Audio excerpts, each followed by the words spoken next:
Yo, yo, yo, yo, yo, yo, yo. What's going on, everybody? What is going on, everybody? Happy Saturday. Hope everyone's doing well. Thank you guys so much for watching the stream. I know it's a bit late night. Normally we stream at like 9 p.m. It's now almost 10 p.m. So, what's going on, Brian? How you guys doing? What's up, Arizona? What's up, Chuckleberry? Hello, Chuck. What's up with it? What's up? What's up? All right, so this stream, we're going to just get on into it. We're going to do a sleeper draft first, and then we'll do an underdog draft after. I'm not trying to rip like 30 drafts tonight, but I did want to go on live and, do something fun with you guys. Now that it is August, it is indeed August. We're going to have to rip some mock drafts. So last night we did a mock draft from the 12th. That's just the mock draft. That is the thumbnail. That's what I typically do. Just take one from the other night and then put that as the thumbnail. Hello, RDE. What's going on, everybody? What's up? Hello, Formula. How you guys doing? So this time, I think we're going to go from the 1 hole. Did we do a draft from the 1 recently? What's going on? What's going on? I'm not sure. So actually, we'll do 3 this time. We'll do 3, and I'm going to send the link in the chat. I'm also going to send it in the Discord, but I'll share my screen first. I don't want to give up the link beforehand. Make sure everything's settled so you guys can actually see what's going on. Share screen. Something nasty like 10. You think I should do 10? I guess we can do 10 this time. Guess we can do 10. All right. We'll do 10. Let me fix myself. Put myself at the top right for now. What's going on? What's going on? All right, I'm going to send the link in here and in Discord, so I have to open up the Discord again. Make sure you guys are in the Discord, by the way. If you're not, I'm going to link it right now. The Discord is popping.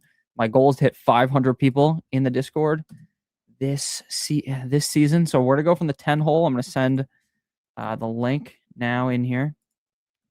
Boom. I'm going to send the link in the Discord, and we are going to rip a sleeper mock draft from the 10 hole. Now I'm gonna have to turn all like the audio and shit off, because otherwise, if we're streaming and there's audio on and stuff, it gets real loud. Would it be possible to do pick 7 on these drafts, please? Yeah, if you want me to do pick 7, I definitely will do pick 7 this summer. 100%. I mean, in August, once we get closer towards the middle of August, I start doing a mock draft every single day, and I do streams all the time. So definitely should be able to get that done. Hello, Veronica. Happy August. Yeah, what to do from pick 10. What's up, Chuck? Hello, the end trainer. All right, so we're going to start the draft now. Best of luck to everybody. I'm going to move myself to the bottom right, I think, but then I'm going to have to remove the chat, which is a little bit annoying because StreamYard does not let you move the chat for some absurd reason. But that's just how it goes. Unless maybe, what if we go tall? Could we go wide? Oh, if we go wide, you can kind of see me, but even so, I just don't think it's worth it. 316 the Discord right now, that's good. It seems like every time we stream, more people join the Discord. So from the front of the draft, we see Bijan. Oh my God, that's LA Knight. Yeah, right at the front. Bijan, Jahmyr Gibbs, and then Jamar Chase. Very typical start to the draft here. Jonathan Taylor goes ahead of Puka Nacua. Now, I definitely don't think, like, projection-wise, that's crazy. I do think Jonathan Taylor inherently has a lot more risk than Puka. But, I get why people want Jonathan Taylor, right? The amount of touchdown equity he had in that offense last season was insane. Plus, I think a lot of people are just giant on Jonathan Taylor. Then we see Puka, Christian McCaffrey, and Amon-Ra St. Brown. People already answered this, but how many sleeper sub-drafts are we doing tonight? We'll probably do, if I had to guess, this may be the only one, or we might do 2. We may end up doing 2. Okay, so St. Brown, James Cook, JSN. Now is like a part in the draft where it gets a little bit gross. Like, do I want to go A-chain? Do I want to get one of these wide receivers? I think the smart move would just be to go with CeeDee Lamb instead of trying to completely galaxy brain myself into taking A-chain there, when A-chain might be able to come back to us. You know what I'm saying? Might just be a bit of a reach. JSN making it to the 109 is crazy. Arizona's Peak pointed that out. I think that's a little bit crazy too. But that is what happens when you pull up Jonathan Taylor to the 4. And I get it, right? There's reason to believe that, hey, without Kubiak, maybe he falls off. I'm not saying he will fall off. I'm just saying, that's like the reasoning that people are thinking. Got offered this long trade in Dynasty. I give him Purdy, ETN, Pittman, Parker Washington, and Strange to Lamar, Scattaboo, Dobbs, and Laporta. Do I do it? Ooh, I would. I would do it. I'm 100% doing that trade. I like that trade. If you're getting the second part of the trade, the Lamar, Scat, Dobbs, Laporta, I like that. I like that. I like that. Yeah, make sure you guys do hit that like button. Oh, so we're on the clock. Sorry, I was not paying attention. Okay. So the question is, do we want to start double receiver? Because we never really do that. And that is what we are going to do because, again, you want to be experimenting in these drafts, right? I don't want to just do a million drafts from the 10 hole and then just draft running back every single time. Now, I do like how my teams look when I go RB early, strictly just because the wide receivers in like rounds 3 and 4, when you come back around here, I typically like a ton. Now, obviously, if your opinion on the receivers in round 3 or round 4, you're thinking like, oh, do I really like T. Higgins? Do I like Tet? Do I like Luther Bird and Lab McConkey, Zay Flowers, Devontae Smith, Emeka Egbuka, Jalen Waddle, Devontae Adams, right? If you're more nervous about those players, then I fully understand that. But my thought process really is just at the beginning here, I feel so safe about like the projections. Like Chuckleberry goes James Cook, Chase Brown. Like that feels like a very good start. Hampton, Achan, Christian McCaffrey, Derrick Henry here, the Unk RB room here. But again, you got to go ahead and do things differently. All right. There's a 2 flex league, right? Full PPR. It's entirely possible that, if CeeDee Lamb and Drake London are who they can be, they're both top 5 wide receivers. You can easily win your league starting off double wide receiver. If you pick up some value at running back later, it becomes difficult. It feels a little bit gross. By the time things come around, the RBs might be disgusting, and we might just go triple wide receiver off Jump Street. So after we took Drake London, Saquon Barkley, Chase Brown, A.J. Brown, Derrick Henry, Kenneth Walker, Veronica over here ripping off Amon-Ra and A.J. Brown. Miss Queen. A.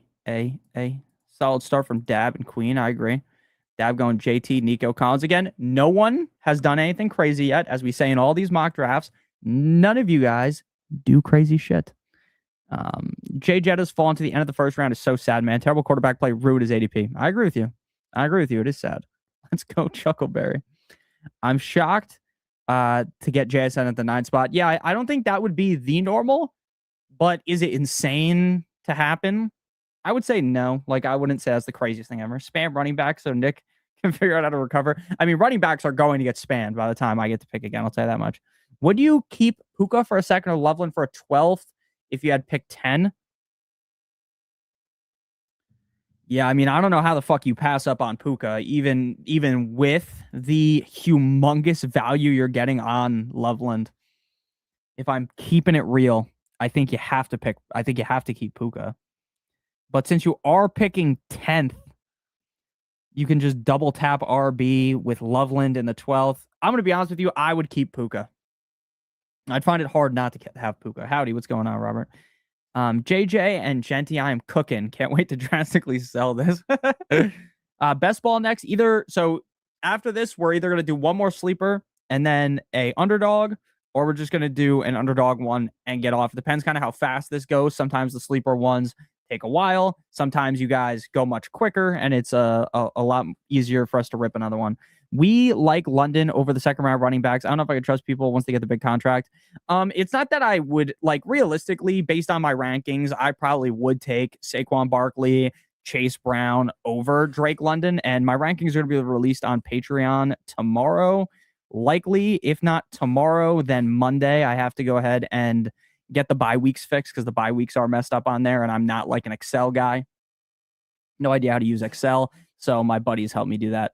Top 3 could realistically be the only ones that are for sure. Bijan, Gibbs, Chase. Yeah, I think you are pretty sure those are going to be the top 3 every time. But then again, like I like Puka over Jamar. Olave, my OG. Notorious Fancy return in Avengers Doomsday. Facts. RB is so crucial this season, too. I feel like there's a drop-off of so much more. It's also because this season, we're kind of seeing a reverting back to, like, the old ways, right? Last year in the first 2 rounds, I made a video talking about running backs. I went back to it. Last year, in the first 2 rounds, 14 RBs were coming off of the board. This year, I think through 3 rounds, 19 are coming off the board. So it's just like a lot more RBs. So Bowers and McBride both gone. So we are going to have to go ahead and we're not going tight end here, obviously. Like the running backs here, like if I don't take Javonte, I'm not gonna love the running back that comes back my way. So we will go Javonte. I am perfectly fine drafting 2 guys on the Dallas Cowboys. I know a lot of people will be like, Nick, you can't take 2 players on the same exact team in the first 3 rounds. Well, I think it's, different when we're talking about the Cowboys compared to, say, if you were taking 2 guys on the Dolphins in the first 3 rounds, you'd be a fool, right? If you're taking 2 guys on the Jets in the first 3 rounds, that's crazy, right? We're talking about an offense that we expect to put up a ton of points. I'm perfectly fine doing that. So CeeDee Lamb, Drizzy Drake London, and Javonte Williams. I agree with you. It definitely was a must take there. Cowboys going to be a ton of shootouts. I agree with you. I think the Cowboys are going to put up insane offensive production this season if Dak is able to stay healthy. CD obviously completely shit the bed last year. I just don't really think that's super likely to happen again. Bauer and McBride in the third is crazy. I'm going to be honest with you. In all of these mock drafts that I've done with you guys, typically one of them falls into the 3rd round. You guys don't seem to be super tight end heavy, which I do kind of agree with in a league like this where there's 2 flex spots. So the tight end position has less value. Now, looking here, the question is, do we want to go triple wide receiver or get our running back and potentially, not have to wait till the 5th round because the running backs could really dry up? But I'm going to be honest with you. I like the receivers in this range more. So we're going to go Lad. Now, Lad is more of a risk. If you wanted to be a little bit safer, you go Waddle. I think Devontae Smith, Zay Flowers, definitely more safe. But yesterday we took Waddle over Lad, so I went Lad this time. I gun to the head. Like if this is my home league draft, I'm probably taking Waddle there. But I think we took Waddle yesterday, so I'd rather talk about Lad some more. What's up, Spock? How you doing, man? I like Lad a ton this season. I understand that if you had Lad last year, it felt like you got, shot in the foot by Lad McConkey, metaphorically, of course, right? That Lad McConkey did you dirty, but the upside is just so significant with him in this Chargers offense. We've heard Mike McDaniel already glaze him a little bit. I think you're going to see Lad McConkey potentially be a gigantic smash this season. Loveland. Like, subscribe, and join the Discord. Yes, make sure you guys are in the Discord. I linked it earlier. Make sure you guys get on in there. Hi, Spock. What's up, Spock? Mike McDaniel's going to let him feast. Facts. Yeah, make sure you guys do hit that like button. How do you rank Rashi, Pickens, Olave? I have them Rashi, Pickens, Olave in that order. I know there's that video of Rashi where he looks like fucking Eddie Lacy, looks like Sammy Watkins. He looks like he's, fat as hell and he's slow running routes. Look, it's August 1st. That video came out July 31st. It's not September 5th, right? And the games are right around the corner, right? The guy was just in jail. All right. Give him some time to get back to his old shape. I'm not worried. I know a lot of people think like Rashee Rice is not like this uber talented receiver. And you know what? I do kind of get that, right? Because when you're talking about guys that you're drafting so highly, right, in this range, like Malik Neighbors is just an absolute freak of nature. Nico Collins, in my opinion, also a freak of nature. That guy is incredible. The quarterback play has let him down last season.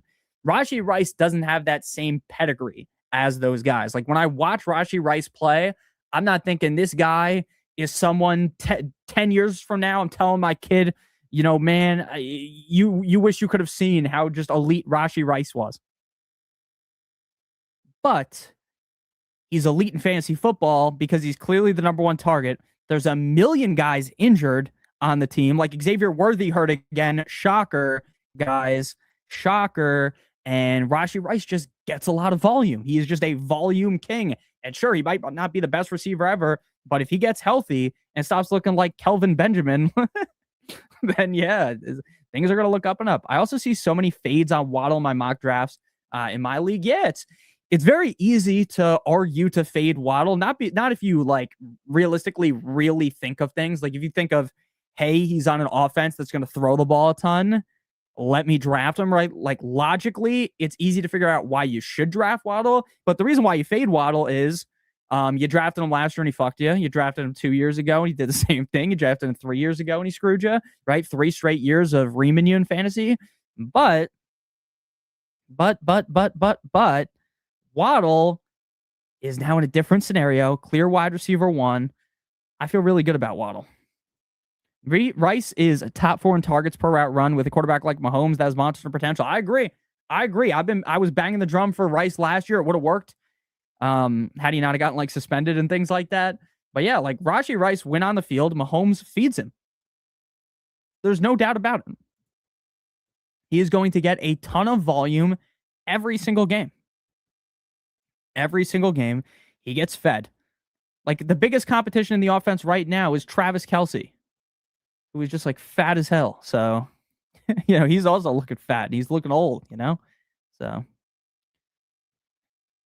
I'm feeling real good, real good about Rashee Rice. Worthy and Pearsall, some of the big what ifs. I agree with you. Pearsall, what if he didn't get shot? What if he did? What if he didn't just, what if he wasn't stuck on the Niners where everyone just gets hurt? They do like some type of spell before the season to get him injured. So we're back up on the clock here. Interesting to see that David Montgomery and Travion fell back to us. I did not think that was going to be the case. Looking at tight end, Tyler Warren went. So now you're kind of in the group where it's like all jumbled, where I wouldn't really reach for one. Drake May, Jaden Daniels, Lamar, and Josh Allen have all went. I like Jalen Hurts a ton, but I'm not really feeling him on this team when we're kind of behind at running back. This team is 3 running backs, and the person next to me has just 1. Very likely the team next to me takes a running back, so I'll be left kind of holding myself here. So since we went more wide receiver heavy, I'm going to take a risk at RB here and go with Travion Henderson. Now, I really think it's entirely possible that Travion Henderson's a big bust this season. I think it's entirely possible that Ramondre holds him off for one more season, and we get to the end of the season, and it's like, wow, why the fuck did I draft Henderson in the 4th or the 5th round? But when we have as many receivers as we do, you don't necessarily want to take the David Montgomery, the safety net. You don't want you want more upside in that pick, in my opinion. You want more potential boom out of the RB2 slot. Because Javonte, while I like him, I don't really think that you simulate the season, he ends up as like a top 3 running back. I think he could finish as a top 6 running back due to pure volume, but he doesn't have like the profile of a running back that I think could finish that high. But yeah, I like Travion Henderson in that scenario where it's like, you know what? I want to take that risky upside swing. Could it completely crash and burn on me? Yes, but it is the 5th round. And drafting David Montgomery is more just like accepting you're getting that, mid-range RB2, high-end RB2 weekly, maybe low-end RB1 if you get super lucky. It's fine. But Travion has the upside to be like, you fast forward to the end of the season, it's like, holy shit, I got Travion in the 5th round. Ramondre stinks, and Travion Henderson's a top 5 running back. Should I do Purdy, Hubbard, Parker Washington, and Pittman for Flowers and Dart and Dynasty? I'll answer that in half a second. So we're back up on the clock here. JMO's still available. It seems like all of you guys don't like JMO, just like I don't. Every mock draft that we've been doing, JMO's fell. We are at pick 63. His ranking's pick 52. He is still available. Looking at the other running backs, just kind of more upside clicks here. And I think we're going to take another upside shot. We're going to go Jadarian Price here of the Seattle Seahawks. Again, do I think that he is the safest bet? No, but I do think that, hey, if he ends up being the clear RB1, Charbonnet misses all these weeks, right? Even though they're saying maybe he's back for week 1. If he's not, then Jadarian Price could just be the RB1, take a hold of it, and never look back. And he's just the RB1 all season for the Seahawks. Should I do Purdy, Hubbard, Parker Washington, and Pittman for Flowers and Dart in Dynasty? I would prefer to have Flowers and Dart. Low-key, Love falls so much based on his rankings. His ADP is very awful. You talk about Jeremiah Love. I think a lot of people are scared of Jeremiah Love, myself included. All aboard the Tootin' train. I agree. Last year, I got Rice in the 13th. Pearsall probably have the X that has a voodoo doll of him. Probably. You guys see that in the Super Bowl? I forgot which Super Bowl it was, where there was a person like in the crowd with the voodoo doll of the other quarterback. That was like the craziest thing I've ever seen. In my full PPR 12-man redraft league, I traded my late 6th round pick and an early 9th round pick in a full man PPR for an early 4th round. Thoughts? I'm going to be honest with you. I don't think you should be able to trade your picks like that in a redraft league. That's like my take without giving you an actual answer, which I will give to you. I think it's kind of crazy that you can do that. In my opinion, it's not like a dynasty league. In my opinion, yes, I do like that trade. I do like that trade a lot.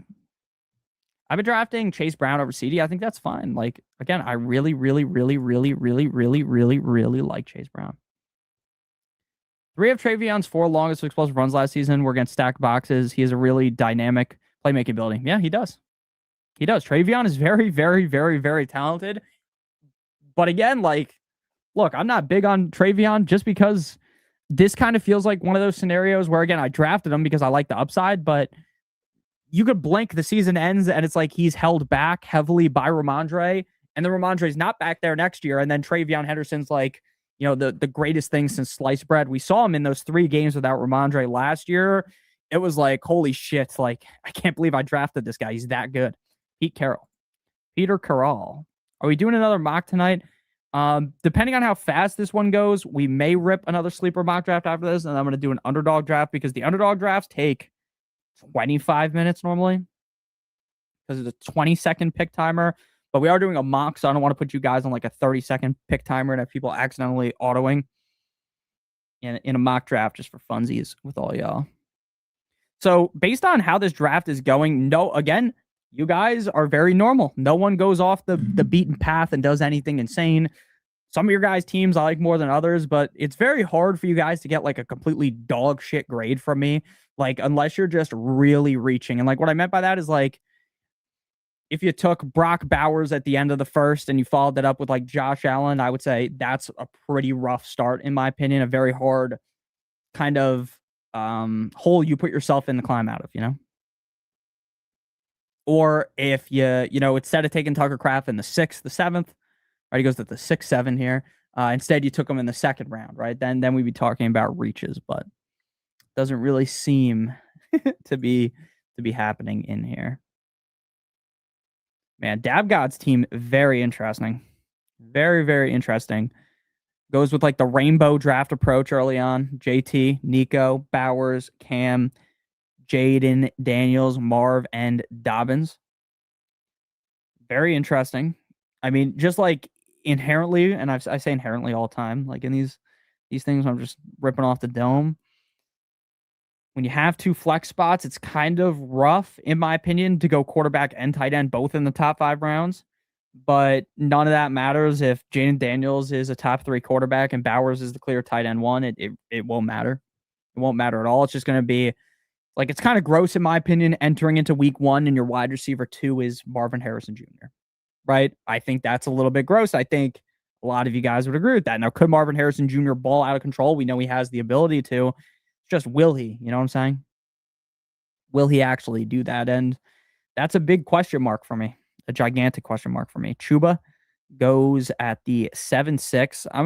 I really do think that Jonathan Brooks is going to pass Chuba, like in rankings, like in a lot of these drafts. You're going to see a few weeks from now, Jonathan Brooks be drafted out of them. Maybe Chuba Hubbard, like as someone who's fading Chuba Hubbard just to draft Jonathan Brooks later, it wouldn't shock me. Like, Chuba is good, but like Jonathan Brooks has, in my opinion, just so much of a higher ceiling. Like, we kind of just know what Chuba Hubbard is. Like, you kind of just know he's not good enough to win you a fantasy league, right? Whereas Jonathan Brooks is more of like the Schrodinger's cat. You kind of don't know, right? You kind of think he does from his time in college, right? Chuckleberry's cooking right now. He's got James Cook, Chase Brown, T. Higgins, Devonta Adams, Terry McLaurin, Jalen Hurts, Chris Godwin. I don't really like Chris Godwin that much just because to me, it's like, I guess I get it. Like, if you're more nervous about Adams, you're more nervous about Terry, then that's a fine pick if that's how you're looking at things. So we got CD, Drake London, Javonte Williams, Ladd McConkey, Travion Henderson, and Jadarian Price. We're back up on the clock here. The running back position at this point is pretty gross, so I'd rather just go wide receiver. Quarterbacks, like, so many of you guys have quarterbacks. Caleb and Dak still available. Only one team on my other side doesn't have a quarterback, so I think I may be able to get Dak next. Tight ends, it is what it is. I don't necessarily feel like I need a tight end here. I'd rather get some more wide receiver depth here at this pick. And you know what? We haven't taken Alec Pierce at all. Let's go with Alec Pierce. I am gigantic on Josh Downs this season. I think Josh Downs is a certified smash. I think Alec Pierce being on the PUP, while he is going to come off of it in the next week or two, I think that's going to play a very large impact on could Josh Downs surpass him and be like the clear wide receiver one on this team. There's no Michael Pittman, but we did see Alec Pierce prove himself last year. So while he's not like a must draft guy, let's be real. If you're doing like 10 redraft leagues, I wouldn't full on fade him, right? He wouldn't be like, if I'm doing 10 redraft leagues from the 110, I think it'd be crazy to just fade Alec Pierce every single time if he comes here.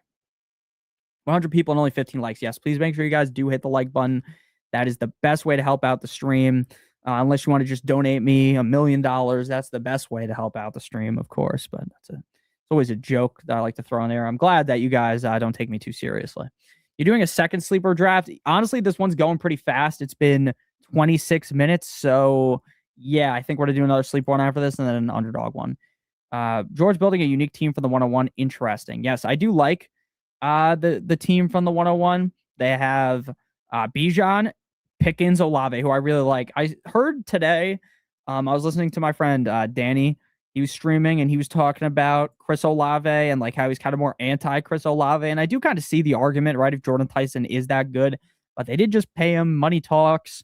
And, Chris Olave, when healthy, has that league winning potential. I don't love Swift, if I'm being honest with you, but that kind of to me feels like more of like a panic pick where it's like, oh shit, my RBs might not be the best. I would have taken Tootin there instead. Tyler Warren, Herbert, and Jalen Warren. I do like the team though.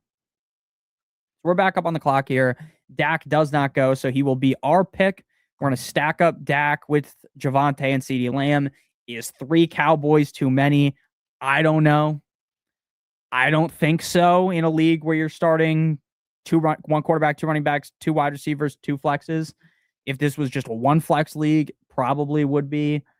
That's just kind of up to you guys. Like, yeah, I understand there's a lot more risk now, week in, week out, right? Like if Dak shits the bed, guess who's also shitting the bed? Javonte probably and CeeDee Lamb. But to me, like the Cowboys are just such an exciting offense. Like any given week, I'm getting all the passing volume from Dak, everything that's going to CD, and all the rushing stuff from Javonte. Like it just feels so good. It just feels like such a great team to load up on.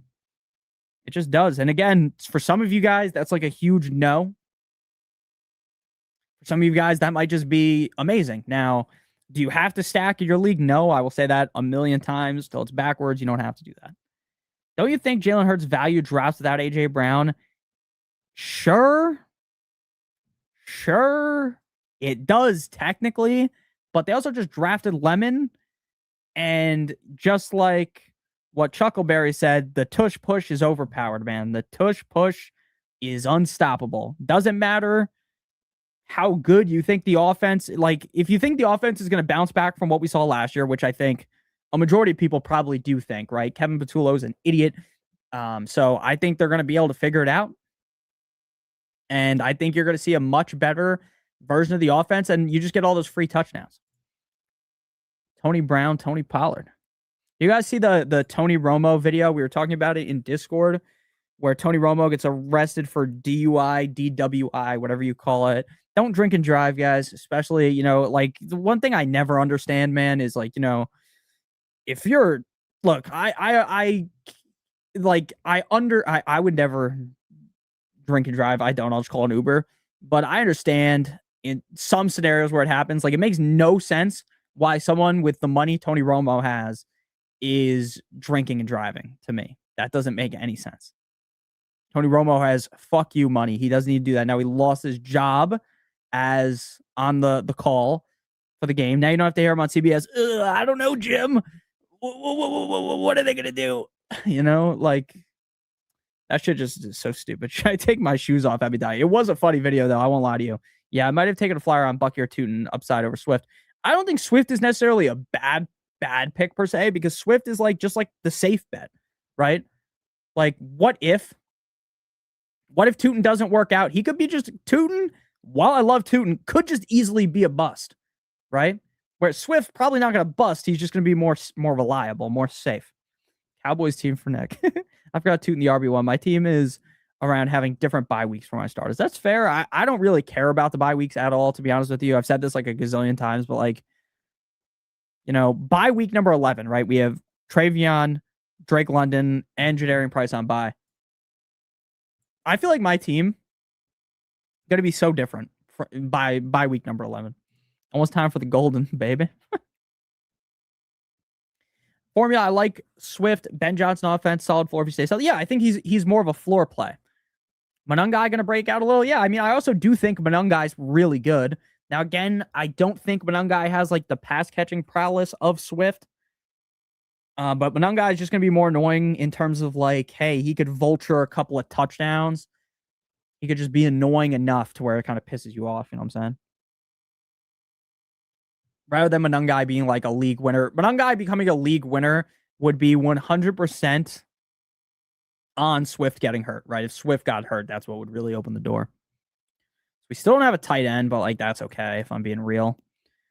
If I'm keeping it real. Make sure to like the stream, factual. Make sure you guys do like the stream. I wish I knew how some people, everyone uses different streaming softwares. I gotta ask, I think Ron uses something that's like StreamYard, but something different. I just paid for the whole year of StreamYard because it was like such a discount. It was actually cheaper than just buying it 1 month at a time for the next 6 months to stream, just to get it for the whole year. But yeah, I wish I could make the text slightly smaller because like when I click on your guys' things, it like blocks like half the screen. It's like a bigger question. Bears offense got me scared with the Madden curse looming. I'm gonna be honest, I don't believe in the Madden curse. I said that last year, and I said I was still fine drafting Saquon, and then Saquon, busted at price. But I don't know. I'm not buying too heavy into the Madden curse if I'm being 100% honest.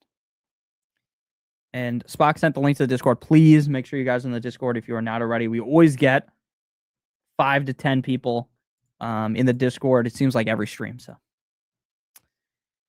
thoughts on Cyrus Allen and Xavier Worthy? It sucks that they both got hurt. Worthy, I think, dealt with the shoulder injury last year. Now it's coming up again. That sucks. And I do like Allen, but it's like, again, in a redraft league, I would not touch him with a 10-foot pole because if it works out, you just pick him up off the waiver wire, right? Okay, we're back up on the clock here. Let's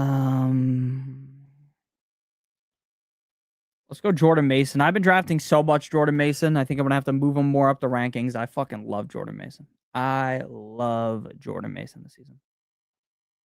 Absolutely love him. Jordan Mason's going to go beast mode this year. Got 2 new in the Discord tonight. Awesome. Damn it, Chuck. Allen just has a shin bruise. A shin bruise.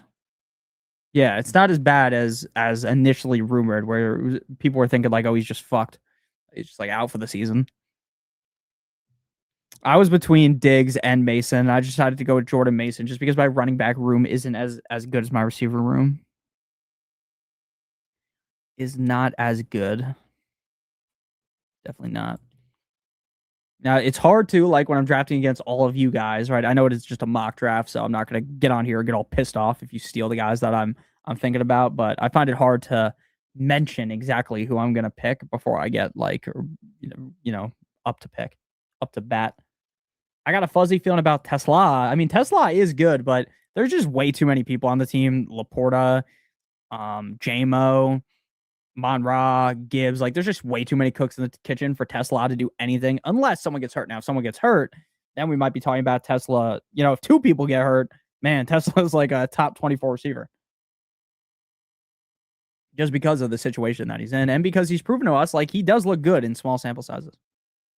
So we're back up on the clock. We still don't have a tight end. Let's go Jake first. And for 4 Cowboys, I'm just kidding. Like at this point, might as well just keep punting. Might as well just keep pushing it down the road. Keep pushing it down the line. So with this squad that we got, this reeks of a team that needs more of a stable receiver. And what I mean by that is like we have Alec Pierce question mark, Jadarian Price question marks, Travion Henderson question mark. Like this is a team where you draft Khalil Shakir. Now, do I like drafting Khalil Shakir? No. But you want to be getting at least some safety on this team, right? We took a lot of swings early on guys with upside that have risk. What if Jadarian Price doesn't work out? Hey, we have Shakir. Okay, he'll get me 12 points. Okay, I'll feel fine about it. Tesla is great, but they have. Yeah, I agree with you. I fully agree with you. Shakir, Mr. Stability, yes, sir. Now I think with DJ Moore there, less stability, but still like compared to, Jaden Higgins or Matthew Golden or Casey Concepcion, Juwan Jennings, Denzel Boston, Omar Cooper, like he's significantly safer. Significantly safer. Now, I think every team ahead of me has a tight end. 1, 2, 3, 4, 5, 6, 7. Chuck does not. My man Chuckleberry over here, he don't got a tight end. But everyone else. So I should be able to get a tight end. Now I could have went Debo, and I guess Debo is definitely more of a reliable guy compared to the other guys. But we went with Shakir. I feel like we've drafted Debo so many times in these like mock drafts because he does fall so much. That again, you got to try out some different things. Can't just like earlier. We could have just easily done Omarion Achan or Genty Barkley. We can't do the same thing every single time. I am going to watch Spider-Man tomorrow. I'm so pumped for that. So pumped for that to see Spider-Man. Now, I'm not like the biggest superhero guy. I really like Spider-Man and I really like Batman, which is like a basic take, right? But I don't watch every superhero movie. I don't mind them, but to me, like Spider-Man, I like every single movie. The only movie that I've ranked, like not even low, like just don't, it's not like a love, would be The Amazing Spider-Man 2. I didn't like that one that much, to be honest with you. Leaving you 1 hour to go watch Spider-Man. I hope you enjoy.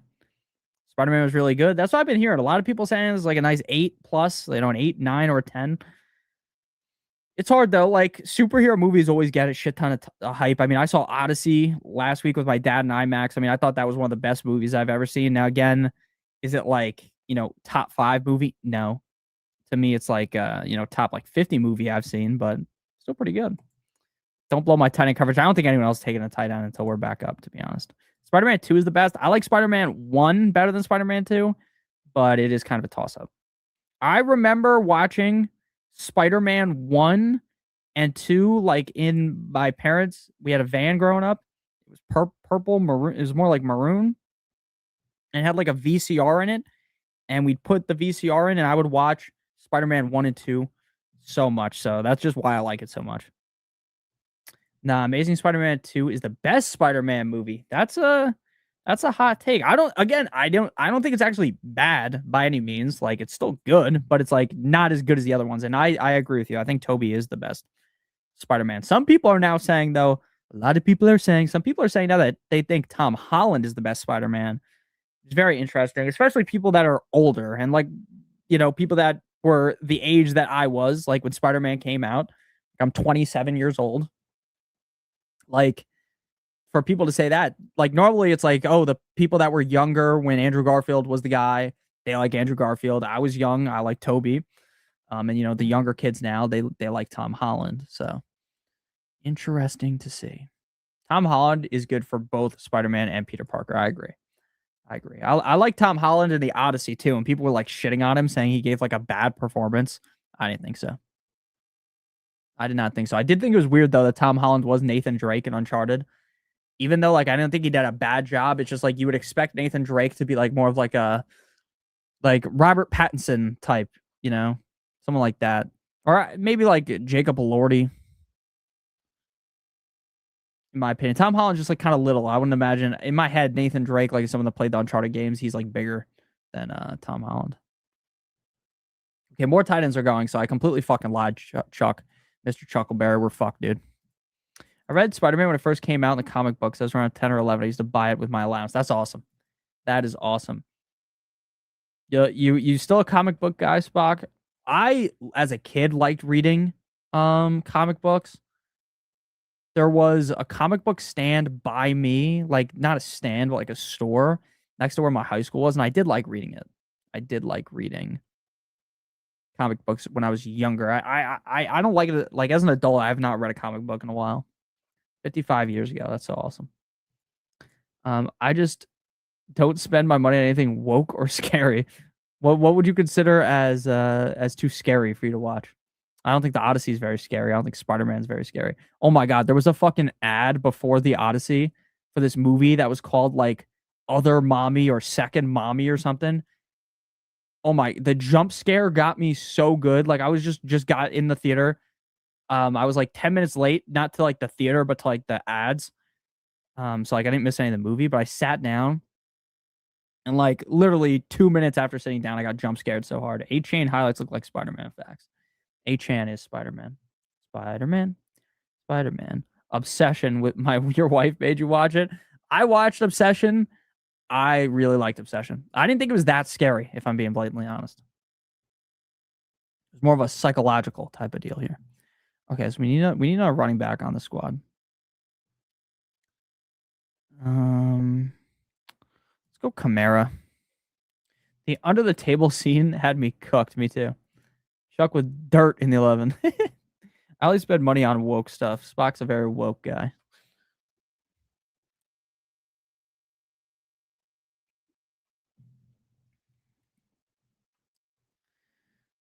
Alrighty. And to be honest with you, I did not think the Odyssey, like a lot of people think that everything in the Odyssey was like a woke movie. I think if you watch the movie, I don't know how you could think that, to be honest. I stick to cartoons and sports movies. That's fair. Sports movies, I feel like don't even come out anymore that are like any good. Like I'm trying to think of like the last sports movie that was good. And maybe I'm just really wrong and I don't watch enough sports movies. Like outside of like Creed, boxing wise, like Creed is really good. Like the Creed series, like following Rocky about like Paul Creed's son. I like those. I watched The Beast a couple months ago. It's like an MMA movie. I thought it was okay. The guy from what's that movie called? The guy from the Gladiators in it. Yeah, the main guy. All right. Our team is pretty good this time. I like our team. It is very much more risky than I would like, to be honest with you, like going from here. But again, I like to try out different things every single time and not just rip off the same exact mock draft every time. Does F1 count as a sports movie? I loved F1, and yes, that does count as a sports movie. That does count. Brad, did you watch F1? Is my question. F1 I thought was very good. I watched that in the theater by my house that has the thing that you can sit in and it shakes like the seat. The seat shakes like crazy. And it's like fun. It feels like you're like in the car. Apparently Mark Andrews sucks according to some some beat reporters. They said he sucks. He's been playing like shit, but it is still early. It's still early. Let's go. Mark Andrews. I read the Odyssey, so this is for sure not actual people who know and enjoy historical literature. I mean, I read the Odyssey too. I don't think, to be honest with you, in 2026, you know, the year we're in, like a historical telling would bring in that many viewers. It was just more exciting, right? They put a different spin on it. I get what you're saying, though.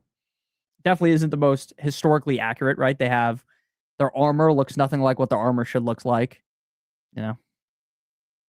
And it isn't also like the exact telling of what happens in the book. Like if you read the book, we had to read it in school. It's different than what happens in the movie. Slapshot is the only good sports movie. I like Slapshot. Who's my favorite UFC fighter? The notorious Conor McGregor. My second favorite fighter is Alex Pereira. I like Volk. I like Sugar Sean O'Malley. I like Sean Strickland. I like a bunch of fighters. I like Charles Oliveira. And I'm not like someone that's like new to watching. I've been watching for over 10 years. It's like I watched Charles, you know, I liked Charles before he was great.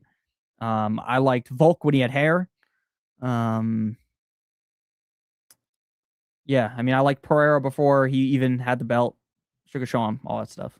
I'm watching the UFC for a while. The UFC is my favorite like sporting event to watch outside of football. I love the UFC. Remember the Titans? Yeah, I do like remember the Titans. You did watch F1? Did you like it? It was pretty sick. It was pretty sick.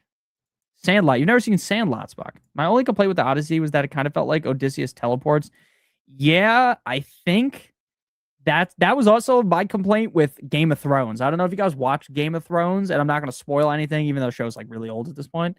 But like towards the end of the show, I watched the show basically through to the finale where I had to wait for the finale to come out, but I wasn't watching it like, year by year. So it's very obvious if you just watch it all at the end, like all at once, that they used to do like it would seem like, oh, that's a fair amount of time for them to travel from here to here. And then like at the end of the show, they're like fucking teleporting everywhere. They're going from one place that is like so far away from the other place. They're just there instantly.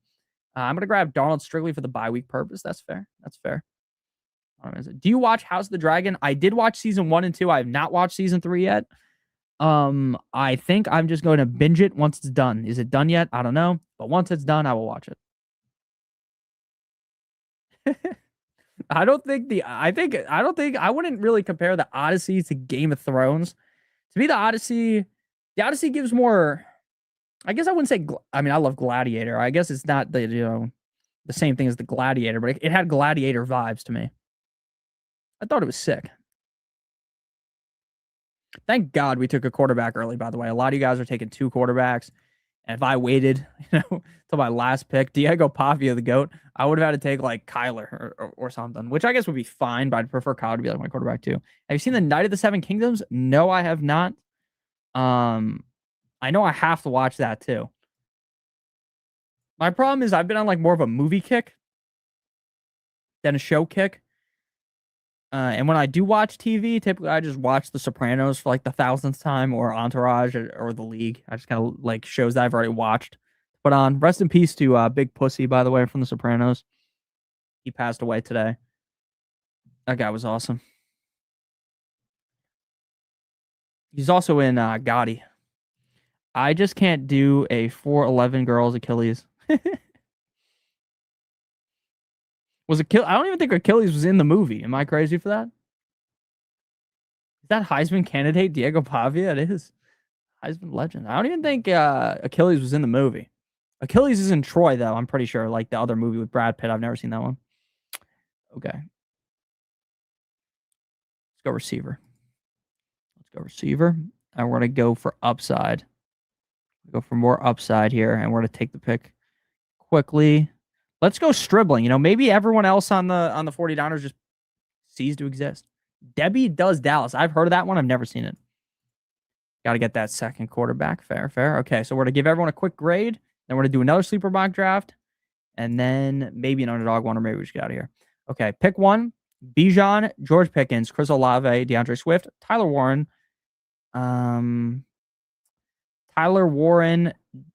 Justin Herbert, Jalen Warren, Ja'Cory Krosky-Merritt, Jacoby Myers, Jaden Higgins, Jake Ferguson, Isaiah Pacheco, and Omar Cooper.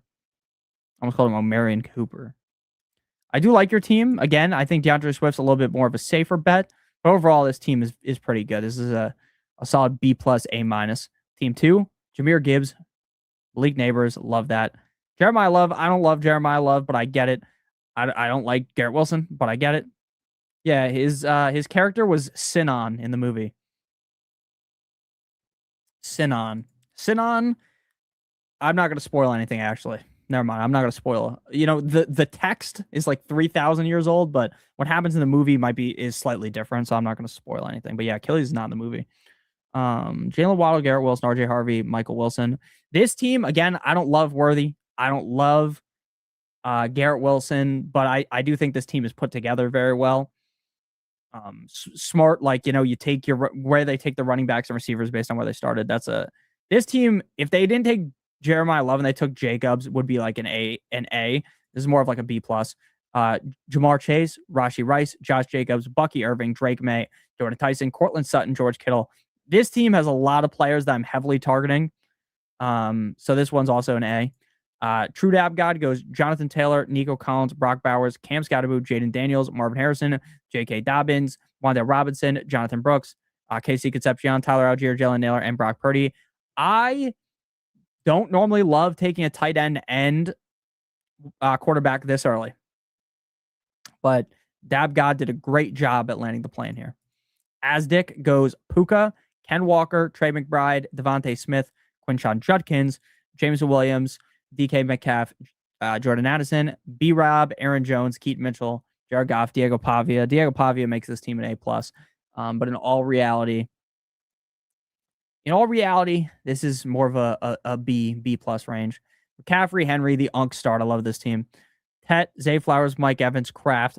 This team I like a lot. I don't think they need to draft Stafford, though.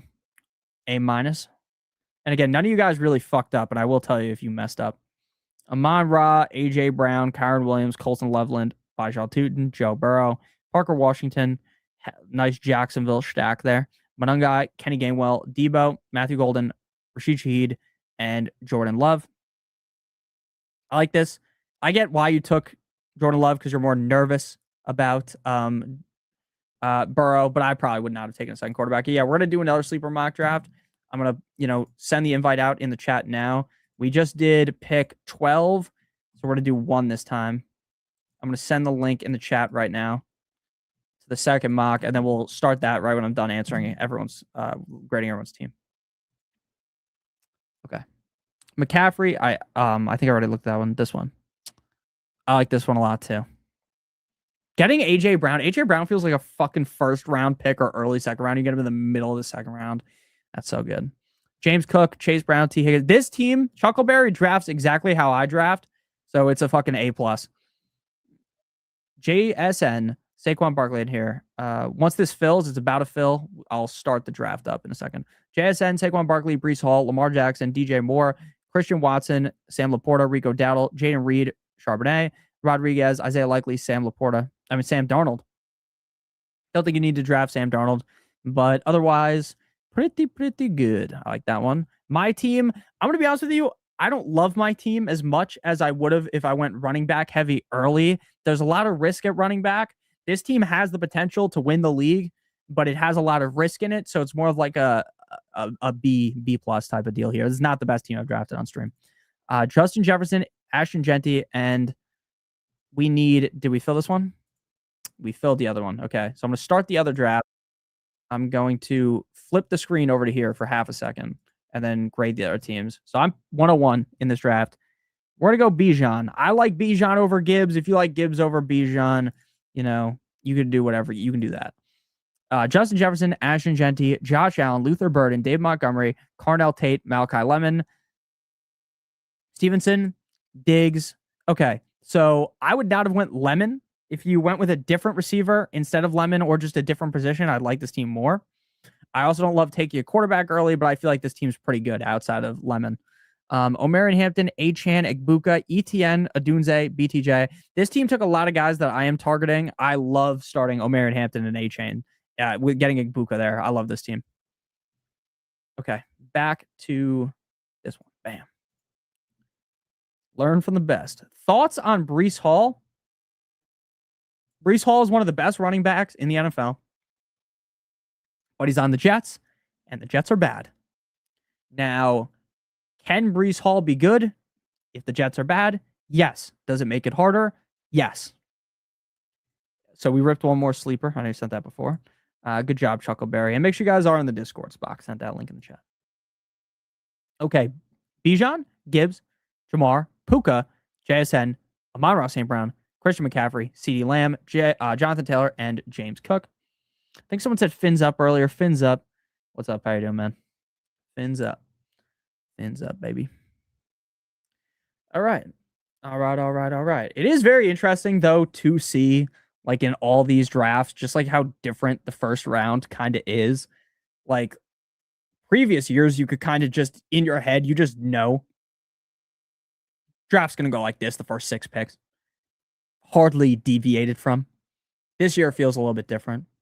Like, we saw JSN go like pick 9 last draft. You're seeing like JT, he went, I think, 4 last time. Now he's picked 9. James Cook, you see sometimes in the second round. Like, it's so much different to prior years where nothing really feels set in stone. It feels very open, and it might get even more open once we get, closer and closer and closer to the season starting. First redraft mock of the year. Love it. Love it. Yeah, I mean, now it's really the time where people are going to start to get into redraft, right? It's very easy to not think about redraft until August. And it's also like a lot of people will get into it. Like, my views will skyrocket mid-August. End of August. People are watching rabid on that stuff. And, you can win your fantasy league knowing nothing. Like that genuinely, no one really talks about that. Your grandma can win your fantasy league, right? But the more knowledge you have, the easier it is. Even though there's a lot of luck involved, and enough people don't really talk about that. Plus, I say this all the time. No matter what I think of your draft, what you think of your own draft, your team could get completely derailed by injuries, and no matter how hard you cooked, it didn't matter. Or in the opposite standpoint, if I think your team sucks, you could have picked someone up off the waiver wire and you could just win your league off of that too, right? Like things change so heavily from the draft to when you're actually competing for your fantasy championship. Spock taking notes for League 7 at the 101. I don't think Spock needs my notes, Spock's got his own thing figured out. Spock's got it all figured out. Genty, H-Chan, Chase Brown, Saquon Barkley, O'Marion Hampton, A.J. Brown, Drake London, Jeremiah Love, Kenneth Walker, Derrick Henry. Running back heavy here. Not even getting a falling Love, not getting a falling Kenneth Walker. Very, very, very interesting. 1, 2, 3, 4, 5, 6, 7, 8 receivers have gone through 21 picks. Again, I said this in the last mock. People are getting hot and heavy over these running backs. If you want to start double running back, you better hope and pray to the fucking gods of fantasy football that one of these guys falls to you if you're one of the early picks. Ellie takes C notes. All right.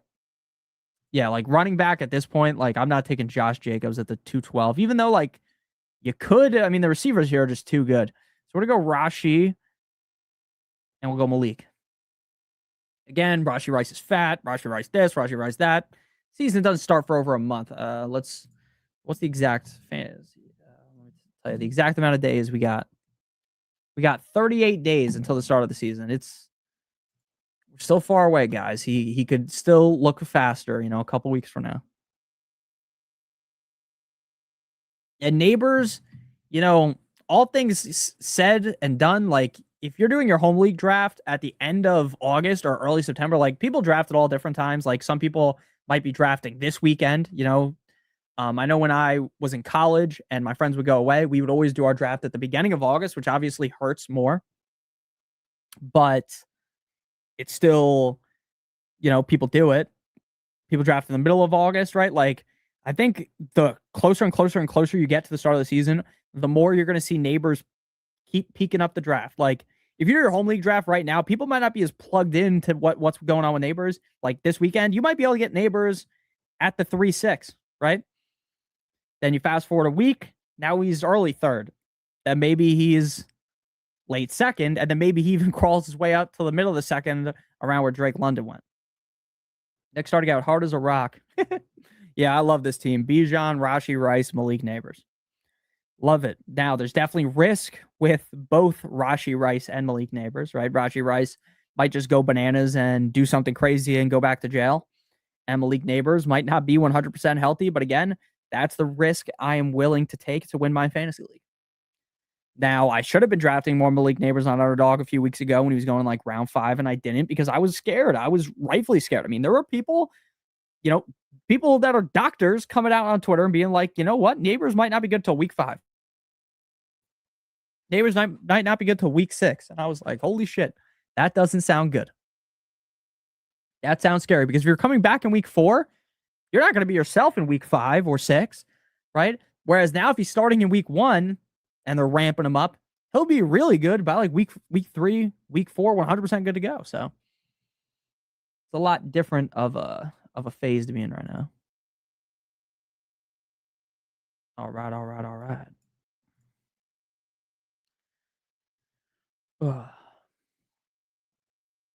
right. After I went Neighbors, Pickens, Javonte, Chris Olave, Trey McBride, Tet, Jacobs, Kyron, Higgins. I like it. Higgins is super interesting because some people are like, he's very, very, very, very polarizing. Very, very, very polarizing. Do another one after question mark. I'm probably going to do an Underdog one and then get off, to be honest with you. even if I switch to 30-second clocks, the underdog drafts are gonna go significantly faster. So I'm probably just gonna do that because I haven't done an underdog one today, and I want to get more of them in. Not sure how long you plan on streaming. Yeah, I mean, this one will probably take, I'd say, 35 minutes, and then the underdog draft take 20 minutes, and then we'll be at 12 a.m. Any plans to do 10-team videos? Yes, I will be doing 10-team videos in August, and it is August. So yeah, we'll do 10-team mock drafts. I wish I could turn it down to 45. I feel like 45 is the happy medium for the beginning of the draft. So yeah, maybe towards the end I'll switch to 30 seconds. Who's your favorite running back that is estimated to be drafted in the 3rd round? Okay, so that went in the 3rd round here. It's either Jacobs or Javonte. I think right now, inherently, Jacobs has a lot more risk due to the legal situation, but it's August and nothing has happened yet, and the NFL moves slow, right? Like, unless you do something crazy, like unless I'm not even going to say it because, we're on YouTube. Like, you can't say these things, but, if he went out there and slimed someone out, then you're getting suspended. And yeah, you are right. You are right. Oh my God, I must change it to 12 teams. Let's do 30 seconds. Let's get this going a little bit quicker. You are right. I got the 5th pick in a 10-team league, so if you want any video ideas. Yeah, I'll do a couple of 10-team mock drafts. The 10-team mock drafts on YouTube do typically better than the 12-team ones. You wanna know why? Because a lot of people do 12-team mock drafts. Not many people are doing 10-team mock drafts. Not all of us are battling 1,000. Batting 1,000. Double RB strategy is good, but I do like the anchor wide receiver strategy as well. I agree with you. I do like that too. The real best strategy is just drafting all the best players, guys. Just find the next guy, the best player, and you win your league like that. When you load up on running backs and then mid-round wide receivers, the mid-round wide receivers are just so good this year. Like Devontae Adams went here at 1.7, right? I'm going to tell you guys, in a lot of your leagues, Devontae Adams is going to fall into the 5th round, which makes no sense. People are scared of his age. I get it.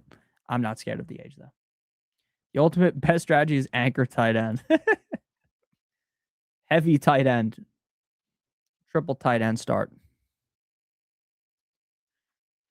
But, like, if you're actually being honest about it, like, if Bowers and McBride both hit their ceiling, right, and they're ripping off 20-plus points per game, it could easily work, right, if you had both of them, and they're scoring 40 points plus a week, you're feeling real good about that. Even if your receiver depth or running back depth is hurt by it. All right. We're back up on the clock here. Gonna go receiver and running back. We haven't drafted much Terry McLaurin. We typically go with like DJ Moore or Carnell Tate. So we'll go Terry this time. Talk about him in a second. And then we're gonna go running back to pair with Bijan, and we're gonna go Bashal Tootin. Terry McLaurin to me feels like the classic example of people getting nervous because of the age and people heavily baking in last season what happened and kind of forgetting what has happened in his career, right? Because a lot of people are like, Terry McLaurin is this injury-prone bum. Before last year, played 17 games in 4 straight seasons.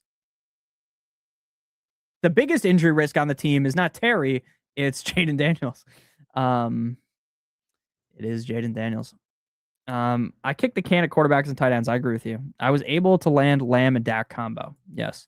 I do think waiting on quarterback and tight end is the most optimal strategy, but we say this every year, right? Every year it feels like the quarterbacks are loaded, because it does. It feels like the tight ends are loaded, right? And then in reality, you almost wish you could go back in time and, shake yourself and be like, hey, you should have just taken McBride in the 3rd, or you should have just taken Loveland in the 5th. Loveland's a great value in the 5th, who I would have, to be honest with you, if, I would have been able to start, running back, and then, in the 3rd round, maybe took Josh Jacobs or something, I definitely would have went Colson Loveland there, but I wouldn't have loved my RB duo if I faded Tootin for Colson Loveland. But I do like Colson Loveland a ton this year. We talk about this stuff all the time, but in fantasy football, like, sometimes it doesn't have to be that complicated. Like, the Chicago Bears are one of the best offenses in the NFL. They have one of the best offensive geniuses calling the plays. Wouldn't shock me if Colson Loveland outscored Rome and Luther Burden. Like, maybe it's just that simple, right? Maybe it's just that simple. Have you ever played in the RT Sports Fantasy Championship? There's our buy with 500K first place prize. No, I have not. The only, I think RT Sports is like a redraft league tournament. The only type of tournaments I play in are the best ball ones. That is interesting, though. It's very interesting. I know FFPC does stuff like that, too. I just prefer the underdog drafts where I just do the draft and I never have to think about it ever again. And then maybe I just win $2 million, right? That's the hope. I did made my league mates cry that I had all the good running backs and it went down like a plug and play. That's funny. That's funny. I love me some Loveland. I love Loveland too. Loveland is so good. So good. Mike Evans, DJ Moore, Tyler Warren. Tyler Warren going that close to Colston Loveland, to me, feels a little bit gross because you can argue that like Loveland is on like another tier compared to Tyler Warren. But also, like, Tyler Warren was really good last season too, right? Tyler Warren went straight up beast mode last season. Straight up beast mode. Drake May goes in the 5th. Interesting to see who we're to be able to get on the way back. On the way back here. Because we do already have 2 running backs. We could load up on receiver here. You gonna have the Patreon up by Monday? Definitely. So the rankings are done. Like, the rankings are complete. The issue right now is that the bye weeks are fucked up. So one of my friends is gonna go in and fix the bye weeks. Now, I make my rankings on Fantasy Pros behind the scenes and then make like a sheet that you guys can print out. And they changed how the bye weeks work on Fantasy Pros. So now I have to like go in and make this and again, I don't understand how to use Excel like that. So we're kind of stuck in a scenario where I can't fix it, so someone else has to fix it. One of my friends will fix it. Make sure you guys are in the Discord. Loveland and 5 is great value. I agree with you. I had Loveland and rookie of last season tight end combo. Yeah, the Loveland was lethal last year. I'm a fan of Browns rookie. Would you rather be picked 1 through 6 or 7 through 12? And do you have any favorite draft spots? Okay, so you're speaking in a 12-team league. I think pick 1 and 2 just feels so good this year to utilize the hero RB. You get Bijan or Gibbs. You follow that up with great receiver value. So 1 and 2 would be my favorite picks. I also love picking at the end because I can just do, double running back, right? James Cook, Barkley, Genty, A-Chain, Genty, Chase Brown, A-Chain, Chase Brown, Barkley, James Cook, that type of combo. My least favorite pick genuinely is sitting like kind of in the middle. And I didn't click on this team like, oh, this team fucking sucks. That's not what I meant. But like more of like picking in this range just feels more disgusting to me. I feel like nobody wants the middle. Yeah, I agree with you, Rome. I agree with you. I don't think anyone wants to be picking in the middle this season. And that doesn't necessarily mean that you can't win your league from the middle, right? Because a lot of years, I would always say, I like to pick at the end. And people would be like, no, I want to pick in the middle or I want to pick at the beginning. I always like picking at the end because I genuinely really like starting RB. And every year, the value at RB, like last year, you could have started your draft McCaffrey A-Chain at the turn here, like when people were falling off on McCaffrey. So, like last year was a great year for that. This part of the draft is dreadful. Yeah, like the middle rounds here are kind of gross. But I think if the more information we have in training camp, like you just feel so much better. Warren was better than Loveland last year. He'll get better usage this year. We'll see. I like the middle in Superflex. I'm gonna be honest. I haven't done a single Superflex mock draft. My home league Superflex draft is August 22nd. That'll be a video. I will make a Superflex draft strategy video. I do it every year, but I'll look a lot more into that. Burrow goes. Fuck, I kind of wanted to get Burrow. I was thinking Burrow maybe. Let's go receiver again. We got our, more risky option of, dude, Cortland Sutton in round 6 feels fucking disgusting, man. So gross. So gross. Oh no. Oh no. Let's go Parker Washington. Let's go more aggressive. We already got a guy in the Jags, which is more aggressive, but go double Jags. And then we'll go Jalen Warren. Like, what if Jalen Warren just is the guy over Rico? I know they're splitting right now in training camp, but I do think by the end of the season, Jalen Warren will have more touches and is pretty good at catching passes too. Nick, do you have any advice for the middle of the draft picks? Like the middle, my advice would be genuinely in the first round, just take the best player available, and then after that, I would try not to fall for the tight end scam. Like I would try not to take Bowers, like pull Bowers up to the middle of the second or something like that, because I think you won't like your teams as much doing that. Bowers to me feels like Bowers and McBride feel like exclusive to the first 4 picks. Like in the third round is where you would take them. But for me, like if I'm in the middle, I want McCaffrey. Again, I'm huge on McCaffrey this year. If McCaffrey sucks, then it is what it is. But I want McCaffrey. That's where you find your sleepers in the mid to late rounds. I see Henry as this year's CMC with the new head coach. I just don't think CMC catches enough. I mean, Henry's never going to catch enough passes to be McCaffrey, but I do get what you mean. I enjoy picking the middle. You can get a very, very, very good team because you never have to wait too long for the next pick. That's fair.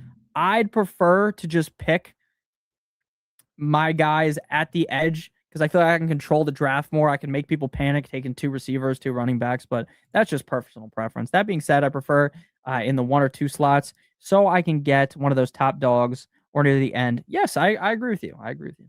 Sniped on Jalen Warren. Sorry about that. I haven't taken Jalen Warren very much this year.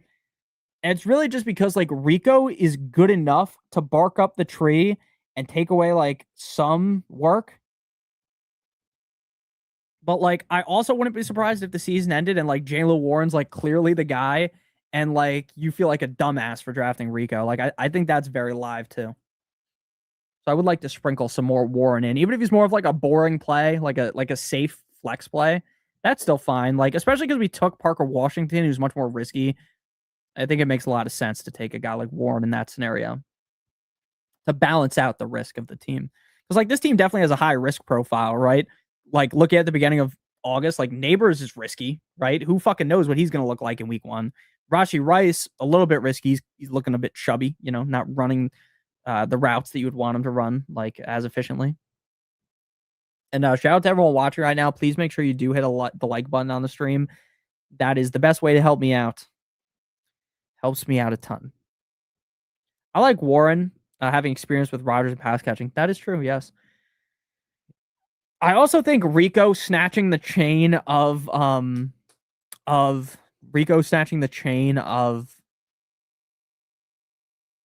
Chuba, blanked on his name for a second, is more of an indictment on Chuba maybe being worse than Rico being like this fantastic guy. What's your strategy in half PPR and 2 flex options? Half PPR does make you lean more towards running backs earlier on, right? Like if you're at the back half, like we just did from 10, I think, or 9 the last draft, and we went double receiver. But in like half PPR, I'd be pretty hard pressed to go double receiver right off Jump Street. Pushes up the RBs. Receivers are still valuable though, especially in a league with four receivers you could be starting, right? Because 2 receivers, 2 flexes. I'd probably like to be running most weeks at minimum 3 receivers, 2 receivers, and then 1 in the flex. That would probably be my strategy. I used to play in a bunch of half PPR leagues. Now, I think basically everyone plays in, not basically everyone, but what I mean is like if I pulled the whole channel, everyone that subscribed to me, and I ran a poll, I think most people would say that they play, I'd say probably 65 to 70% of people play full PPR. There's a small percentage, like 2 to 3% of you guys that play standard, and the rest would be half PPR. Rodgers is 43 in December. I haven't touched the Steelers wide receivers. Yeah, I think Mike McCarthy is going to look to try to throw the ball a little bit more. But I mean, I agree with you. Like DK Metcalf, like where he's going sometimes, like the 6th round feels like a gigantic risk. Gigantic risk. I'm more like of a Pittman guy. Has Pittman gone yet? Pittman goes in like round 8. It's a much easier pill to swallow if he fucking sucks, right? It's a much easier pill to swallow if he's terrible. All right, we're about to be up here. We just don't have a quarterback, but that's fine. That is okay. 1, 2, 3, 4, 5, 6, 7 quarterbacks already off the board. I don't think we necessarily want any of these quarterbacks either. Or like we need them. We'll go receiver here though. I think. I think. I'm gonna be honest, I don't even know if we're gonna do an underdog draft after this. Even though I kind of wanted to. I might just end up going to bed. Manungai goes. Let's go. Shit, I had a plan. I forgot it. Let's go Debo. Pull Debo up. And then I feel good about my running backs. So let's go QB this time. And we haven't drafted much Caleb, so let's go Caleb. You know, again, like we talked about, you know, the debate of Caleb or I'm not the debate of Caleb, the debate of Burden or Rome or Loveland. What if the answer is just Caleb, right? What if the answer is just you get the guy throwing them the ball? Especially like in the 9th round. That's why it's so hard for me. Like, I love Jalen Hurts this year. Love him. I think Jalen Hurts, free money in the 6th round. Cash it out. Cash it now. Free money. If he stays healthy, he's going to score so many rushing touchdowns. Free bread. But, like, I also feel the same way about Caleb and Trevor and Brock, who just go later. They just go later. You feel so much better about it. Can you do a 14-man mock? I will eventually do a 14-team draft, probably on stream. Probably on stream. We did a 14-man mock draft last year. And again, super interesting. Every time you do a 14-team draft, a lot of people don't play in 14-team leagues. They're not ready for what's about to occur. They ain't ready for it. Stafford goes in the 9th round, man. I can't get behind. Like, a lot of people love Stafford this year. And I get it, right? He dropped fucking a gazillion points last year. But something about, like, the fact that he's as old as he is, like, it just feels like the regression is coming for him. Miles loves 14 men. Who doesn't love 14 men? Could do a 22-man mock. You ever watch, there's these guys on YouTube, I think, or TikTok, Walter something, and they do a 32-team league, and every time you look at the draft, that shit's hilarious, dude. Hilarious. I need to fire up my homework. I've been busy working and doing stuff. I'm playing video games. Good luck, man. Good luck. Do that homework. Man, I remember being in high school, being stuck doing homework like on Sunday night. That was so fucking brutal. That was so brutal. College too. Like in college, I was making YouTube videos too. So I would be like writing a paper on, you know, the fall of Rome while watching Sunday Night Football. And then I'd have to wake up in the morning and make the waiver wire video and then go to school. Yeah, it was the hard knock life out there. But I miss college genuinely. I didn't go to like a college where you like go party. I went to a college that's near my house, and I thought it was still fun to go to. You graduated from college. You meant your fantasy homework. Oh, okay. I'm gonna be honest with you. I did not even look at the picture of you. By the way, I just read homework, and I was just thinking you're in high school or college or something. My bad. In a 32-man league, you would literally have to cap quarterback ownership at 1 to ensure everyone gets a chance at 1. Yeah. Those are brutal. Those gigantic leagues. It's not even, to me, that's not even fun. Like a 14-team league, a 16-team league, I get how you can think that's fun. Fucking like anything over that is bananas. Geology. You're a rock guy. That's what geology is, right? I took geology in college. Apparently I don't know anything about rocks though, because I don't remember anything about it. Gotta be taking notes, facts. Gotta take those notes. What's up, Goat? How you doing, man? How you doing? I took geology, I think, junior year of college. I'm bad at science. I got a history degree, which ain't the most useful thing you can get. That's why I do this. I used to want to be a history teacher, but man, oh man, I don't genuinely think, even if I wanted to do that, that I would be able to be like a history teacher at this point. Like I think they background check me and I'm just canceled. Not getting in there. What's up, Danny? How you doing, man? 4th pick in a 12-man PPR draft coming up. Puka or Chase, the obvious picks, right? Yes. And it's whatever your opinion is. I lean with Puka. But if you were like, Nick, I want Chase, I'm not arguing with you. That's one more degree than I have, to be fair. History was always my favorite subject, but I don't know what I would do with a history degree unless I want to be a teacher. Yes, yes, you could be a teacher. That's what I wanted to be. That's why I went to school for that. I initially wanted to be a teacher. You could also be like a librarian with a history degree. There's a bunch of things that you can do, but I never obviously used that. Alrighty, all right. We don't have a tight end yet, but I mean, it is what it is at this point. They're like all the same. Let's go receiver. And let's go Concepcion. I know Concepcion. Actually, let's go Coker. Let's not go. Let's go Coker instead. Concepcion, apparently, I'm pretty sure has been getting outplayed by Boston in camp. Not like a complete and utter needle mover, but just something to talk about. And then let's go Keaton Mitchell at running back. We're just going to take our tight end late. Could just go 2 tight ends if we wanted. Could go 2. I love history. Me too. History was always my favorite class in school. Physics and calculus were the kick of the nuts, dude. Anything math related, I'm like literally like I have like a 5th grade level knowledge of math. I am so bad at math. Like you know that show like are you smarter than a 5th grader from back in the day? I literally don't think I think a 5th grader would wipe the fucking floor with me in their mathematician the mathematics course. Thinking about 2 wide receivers, Nico Collins or Pickens in the second round. Yes, I agree with that. Currently watching Big Chap try to ice out the Dodgers. I think I'm too loud in general to be a librarian, but I don't. Oh, I thought you were gonna say I don't even know how to read. That would have been funny if you said that. But I do know how to read. Me too. I was always a science and math girl. I think is this sexist to say? I feel like women are better at math than men. I always thought that. And maybe I'm canceled now. That's a sexist take for me, you know. But yeah, I always thought that as a kid. Like I feel like the fucking AP math class was filled with girls. They were much better at math. I can never do math. I missed 1 day of like 5th grade math and I've just been fucked ever since. I literally have no idea how to do long division. No idea. No idea how to do it. Yes, make sure you guys are on the Discord. Math is hard. Passing calc was the hardest thing I did in college. Calc, I don't even think I took calc. I took college algebra. That's not that hard. And something else. And I barely passed the second thing. Geometry, I thought was hard.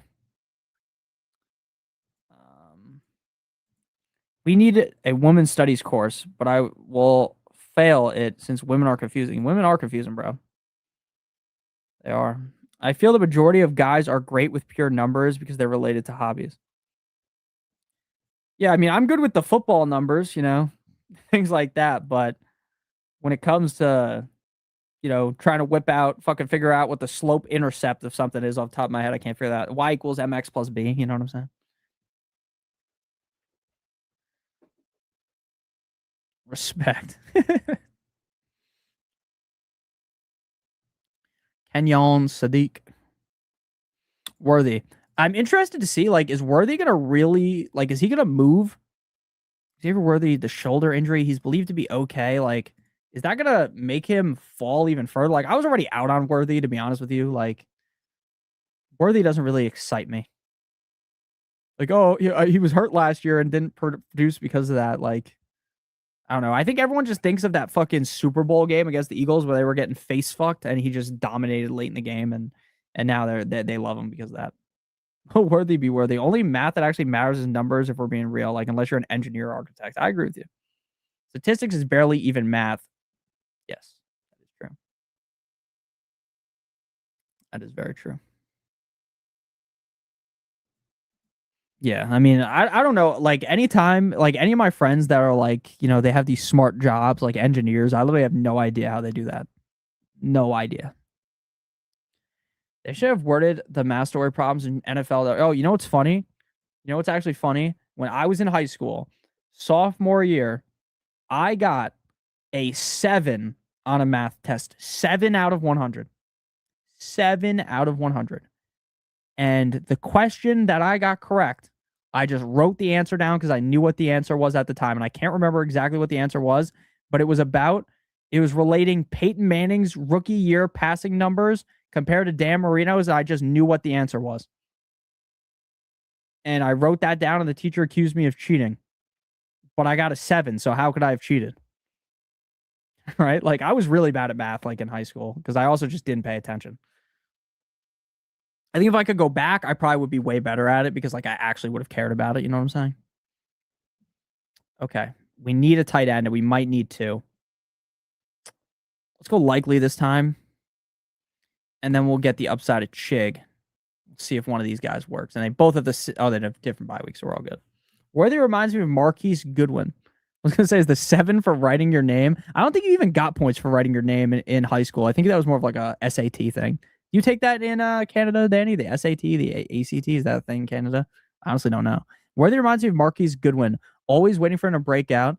That's fair. That's a fair breakdown. Not even kidding you. Old baseball and hockey cards and the sports updates in the newspapers were legit how I learned numbers. That was the most numbers I actually cared about was back then. 7. Yeah, getting a 7 was embarrassing. I was really bad at math though. Like I'm just keeping it real. Could never figure out math. Too complicated. EQAO. So I'm assuming that's like the same thing. EQAO. Measures literacy and mathematics from kindergarten to grade 12. Okay. Yeah. So that's basically something similar. I think every year I was ranked like top 10. Bro's a fucking genius, dude. Bro's a goddamn John Ross. Dude's a genius. I scored on the SAT. It used to be like something crazy where it would be like out of this gigantic number. I scored whatever the average was. I was slightly above average. It's because I suck at math. I did really good on the English part. I'm just bad at math.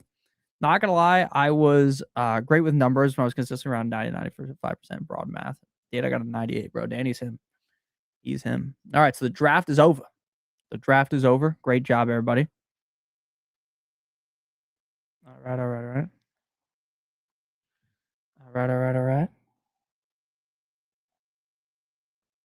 One more draft. I guess we could do another one. I don't even think you can do 15 seconds, though. If we did do 15 seconds, it would be way too quick, and we're not doing 10 seconds. I guess we can do one more and then get out of here.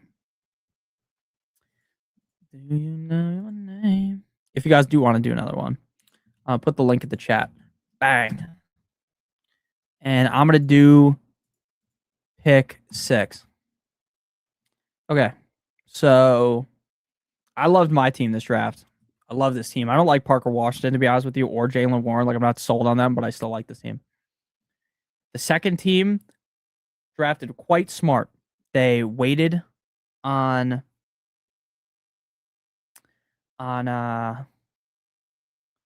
getting that second RB, and then they hammered RB. Would have drafted probably another receiver in this range, though. Third team, I don't love this team because I feel like ETN is just like such a boring pick.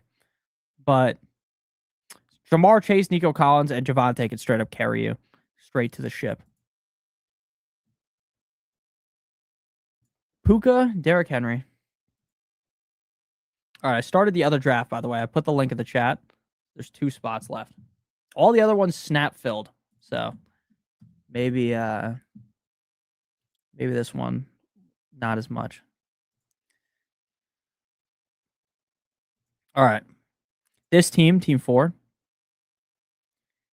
I do like this team a decent amount too. And I'm not going to go through all these teams, to be completely honest with you, because we'd be here for an hour. We'd be here for a year. We did fill. The lad did not get in. He was a little too slow. It's okay. It's okay. We're going to get into it. Boom. Rome at the 101. It's okay, Danny. It's okay. Danny's watching baseball right now. How's your bet going? Danny won a solid bet today on the UFC. Those final 2 fights in the UFC today were nuts. Nuts. Medic literally destroyed that guy in like 12 seconds. Yeah, I don't know if it might have been 30 seconds, but he fucking sauced him, dude. He fucking sauced him. Yeah, dude, that Sterling was nasty too. Oh, we're up. Sorry, I'm not gonna yap too long. I'm gonna be honest with you. I saw it might have been Danny talking about this, or I don't remember who it was. Someone said they had Amon Rao for JSN. I actually don't even think that's crazy. But I went JSN this time. Yeah, Rakic really sold the bag on that one. He looked good too. It was just he had no like finishing thoughts. Like he was just like, let me just get the W, not like let me finish this guy, because he could have stepped on the gas and finished the guy in the second round. It was you, Danny. It was you. Okay, it was you. Gotcha. We were talking about it. Low key, Sterling is one good win away from the title shot. I agree with you. The heavyweight division is low key cracked, which is funny because we were thinking before that it wasn't. Like a few weeks ago, we would have thought that it was bad. How do you feel about Breece Hall? I'm going to be honest with you. I get why people draft Breece Hall, because I think Breece Hall is literally one of the best running backs in the NFL. I've said this a million times. If you put half of the team, if you put everyone with an average offensive line, average offense around him, I think Breece Hall might be like a top 5 running back in the NFL, but he's obviously in a bad situation. Now, they do have Frank Reich calling the plays, and Frank Reich got a lot out of Jonathan Taylor. So Breece Hall could work.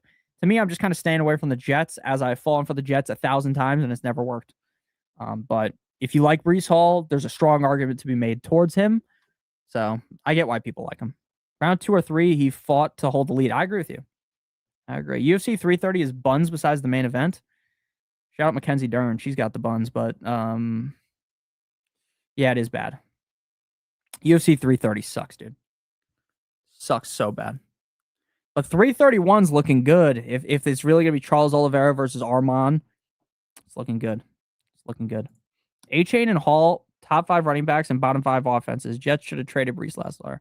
Made that take that he's the upside this year's JT, talent plus opportunity behind a good line. I mean, yeah, that your pro argument for Breece Hall makes sense. I fully agree with you. So I'm not going to sit here and act like it's impossible for him to do that. Okay, we're going to go wide receiver. I don't love Jeremiah Love or Kenneth Walker here. Actually, let's go Derrick Henry. We haven't taken like Derrick Henry in any of these mocks. I do like Derrick Henry this year. How to trust Darnold and JSN without Kubiak? I agree with you, but at the same time, JSN's really good. Me and Sal are going to be streaming on the laptop mid-flock league, Jack. You're throwing money on Gary. The only reason why I want Islam Makhachev to win is because I bet on Islam and Volk to hold the belts by the end of the year, like a year ago. And it was like $25 and it pays out $100. Obviously, if I lose a $25 bet, I'm not going to sit there and cry. So I do feel like as long as Islam wins this fight, he's not going to fight again this year. So that bet should cash. And yeah, I think Ian Gary could easily win, to be honest with you. Like, I thought Islam was going to wipe the floor with Dustin. He did. Like, Dustin's not anywhere close to the same level of Ian Gary, dude. Ian Gary's good, and I don't like Ian Gary at all, but I do think Ian Gary is definitely live to win. Who's your favorite UFC fighter? My favorite UFC fighters are McGregor and Alex Pereira, but I love like a million fighters. I'm not just like one of these casual guys that's like, oh, I like McGregor because I started watching the UFC 3 days ago. No, I've been watching for a while. And I love Pereira, man. Pereira's the fucking GOAT. King Henry. Hard to trust Chuck with anything. Might have to stitch you, throw a little sprinkle on the 350. Don Fry. Don Fry's a real throwback right there. Don Fry. Spock, were you watching when the Iceman was fighting Chuck Liddell? Don Fry. Watching all those old fights are just crazy. Like it's so crazy how different the sport looks now compared to back then. Okay, we're back up again. I'm not going Breece here. Let's go Chris Olave. Chris Olave here. He feels fine in the middle of the third. Bro, the Iceman. The Iceman was nasty. I saw Chuck Liddell live a bunch of times. That's awesome. I saw Chuck Liddell at the UFC, whatever that's called, that they do for International Fight Week 2 years ago when I was there for my bachelor party. Chuck Liddell, at whatever age Chuck Liddell is right now, is giant. Yeah, I did see that, Danny. That was sick. But yeah, he is giant. Chuck Liddell still. to this day. Like, I walked past him and I was shocked at like the size of this guy. I've never done fantasy football and I've been looking up strategies for this season for the last 24 hours. Fortunate to stumble upon the stream to study. Hey, I appreciate that. Hope you enjoy. Welcome. Welcome, welcome. And we are 1.5 hours into this stream. So you might not be getting the most fantasy football breakdown at this point because we're just talking about random shit, but we will talk about some things related to fantasy football. Guy had so much pop in his hands. He did. He did. How do I think Bucky will do? Bucky to me reeks of like you're buying into what he did his rookie year, but now they have other guys around Bucky. Like Shaw Tucker's going to vulture some touchdowns. You just know it's going to happen. Gainwell's going to get a lot of the pass catching work. Like if the Bucks are a wagon, Bucky could easily smash. But if the Bucks are kind of mid, could be bad. It's going to be bad for Bucky Irving potentially. But I do like the player Bucky Irving. I really want to see Ngannou versus John Jones. Not gonna lie, I think it is still possible. To be honest with you, I saw Jake Paul and like MVP are now merging with the PFL. PFL low key, they just have like they have no idea how to market their fights. Like you would have no idea the PFL was on, and then you just see like some crazy highlight of like Usman or Magomedov knocking someone out or something. It's like, what the fuck are they doing? How do they not have any idea how to market that stuff? What's the last movie you watched, and was it good or terrible? I watched The Odyssey, and I thought it was amazing. Tomorrow, I'm going to see Spider-Man. I'm hoping it's good. Smash the like button. Should I draft Gainwell and Tucker in redraft? I would not draft Tucker in redraft, to be honest with you. I'm fine drafting Gainwell, though. Tucker's more of like a best ball pick, to be honest with you, because Tucker would require Gainwell or Bucky to get hurt, and really would require Bucky and Gainwell to get hurt to be like a superstar. Or about a pick, and then I'll most of what I've picked up from the start of this year is to get 2 running backs or wide receivers as quick as possible. Just everything after that, I got to lock down. Glad to be here. Thank you. And yeah, to me, this is a great year to wait on quarterback and tight end. Again, if you get a falling value, go ahead and take the quarterback. Like if you're like a big Lamar guy and you want him in the 5th round, go ahead and take him. But I'm not really reaching on quarterback or tight end this season. Okay, we're back up on the clock here. Bucky's still falling our way. Good value on Bucky in the 4th round if we're being real, but I just fucking love Jalen Waddle, Devonta Adams, this range. We're going to go with Jalen Waddle here. Again, like the Jalen Waddle faders to me just make no sense. Like I get he's been bad the last couple of years or not lived up to expectations, but he's phenomenal. Like his first 2 years on Miami were incredible, and he's still that guy. He's still that guy. You think it's going to be Shedeur breakout season like May did last year. Obviously not going to make it to the Super Bowl. Same with Shuck. I want to be honest with you. I don't think that the Browns like Shedeur enough for him to play the whole season. And what I mean by that is I think you're going to see like half the season Shedeur, half Watson. I don't want to see Watson at all. I just think Watson's just done, to be honest with you.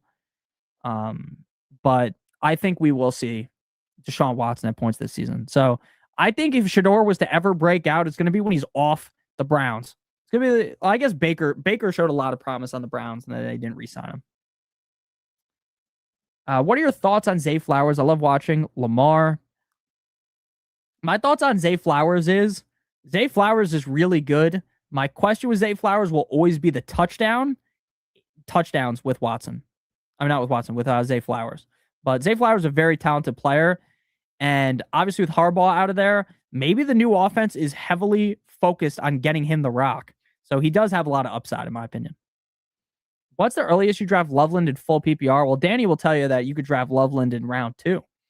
But to me, I don't think you have to pull the trigger in round 3. I would pull the trigger in round 4 if you like Loveland. And I like Loveland a lot too. Thoughts on George Kittle? I like Kittle a lot. But if you draft Kittle, I don't know if you... I think you probably need to have 2 tight ends.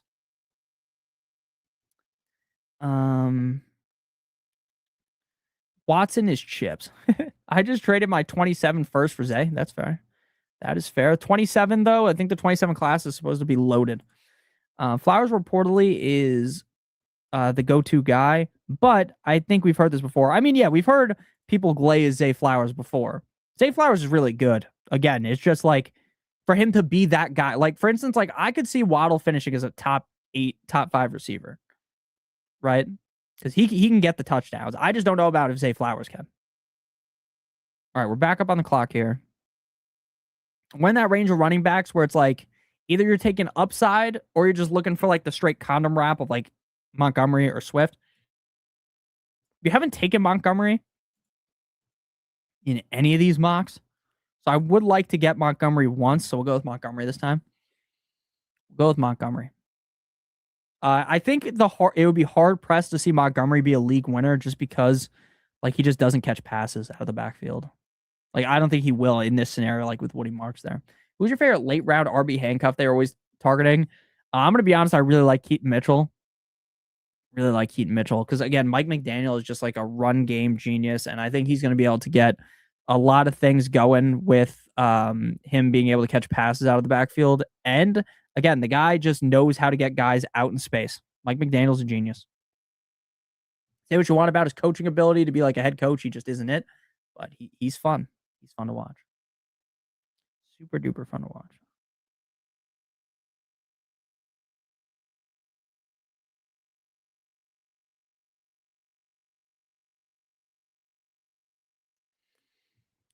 What round are you in right now? We are in round 5. Is it? I know maybe some of you guys are watching on phones, so it's like harder to see. Shit, I did not mean to do that. We'll zoom in slightly. Zoom in a little bit. We're in round 5. I'm 10th pick at a super flex, but I'm too scared not to take quarterback early before my friends take him. But my best wide receivers end up being DJ. Yeah, that's fine. That's fine. I like to take. I'm going to be honest with you in super flex leagues. Every league is so different. And what I mean by that is some leagues, people aren't taking the quarterback position so high. And what I mean by that is like some people aren't going fucking gung ho to draft these quarterbacks super high. Like you might only see in some superflex leagues 3 quarterbacks in the first round. In some of them, you might see 6, 7 quarterbacks go inside of the first round, right? So very, very, very different per league. And did this shit just glitch? Is it not gonna auto draft them? Okay, no, it was just messed up. But yeah, if your league goes hog wild on quarterback, I'd probably just take a running back or receiver in the first round and then take your quarterback in the second round. The Titans are my team, so I want to pick Cam Ward to represent, but I just don't feel that team enough. Love Ward, though. Is there any late round quarterbacks that you would recommend? Yeah, I wouldn't really take Ward in redraft if you're just in like a 1 quarterback league. If you're a Titans fan, I'd rather just take Carl Tate.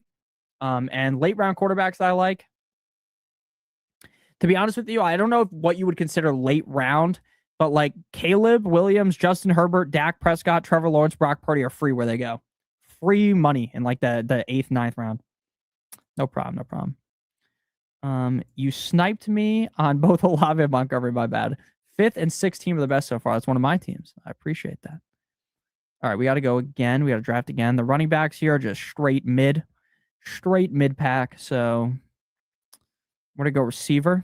Dude, I love BTJ, and I think BTJ might pile drive me this season. He might really do me dirty. But let's go BTJ. If he's not the wide receiver 1 on the Jags and it ends up being Parker Washington, we're going to feel foolish. But the Jags offense has me too excited to pass up on these Jags guys going in the middle of the draft. What are your thoughts on the most recent report that the Dolphins wanting to be more run heavy? That is I'm going to be honest with you. That is, I didn't need to read a report to know that. I knew that, right? I think everyone should know that. They're going to run the ball a shit ton. A-Chain's going to get a lot of receptions. A-Chain is the offense.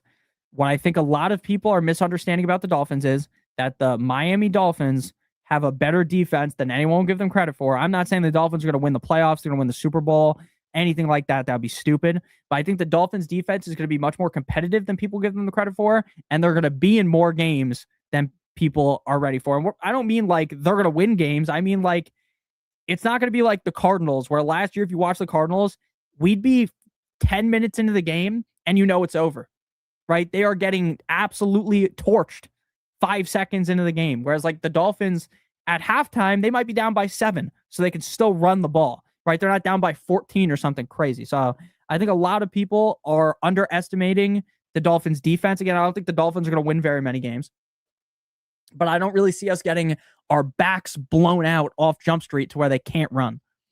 I have Josh Allen. Do you think drafting DJ Moore any of the Bills to stack and redraft? I do like stacking, but what I will tell you is you do not have to stack.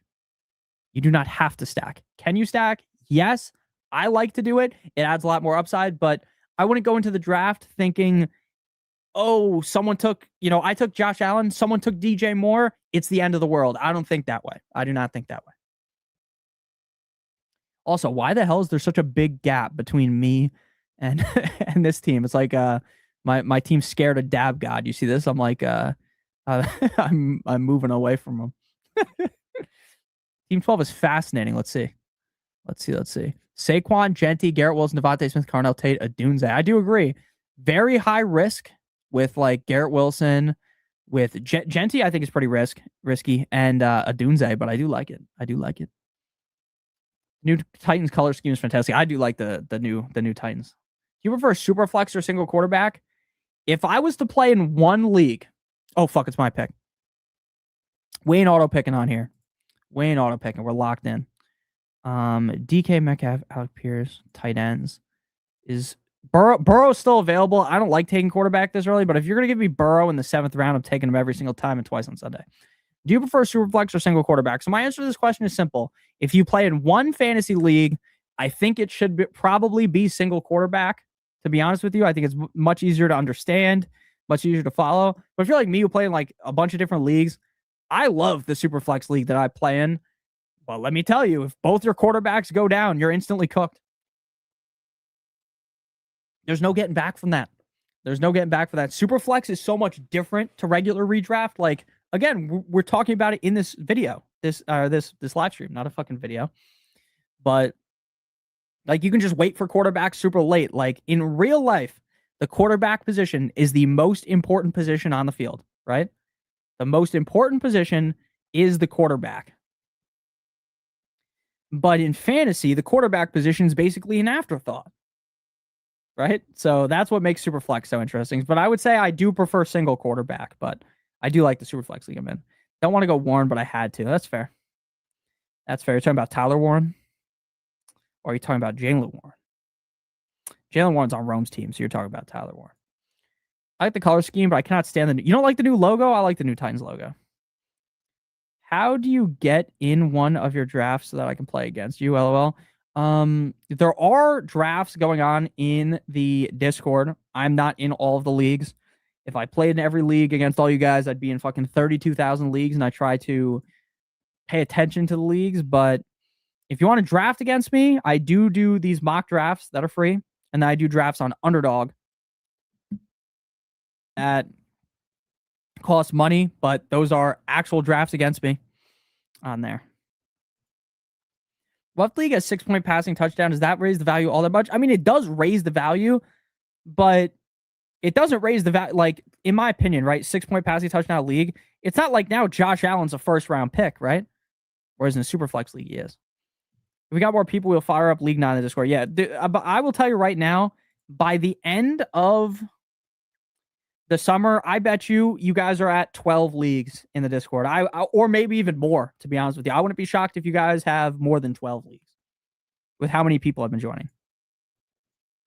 I had K9 and Rashi Rice. I also traded away Pickens for AJ Brown. I'm looking forward to this new season. Love it. What is the max amount of leagues you would do? The max amount of leagues I would do is probably like 7.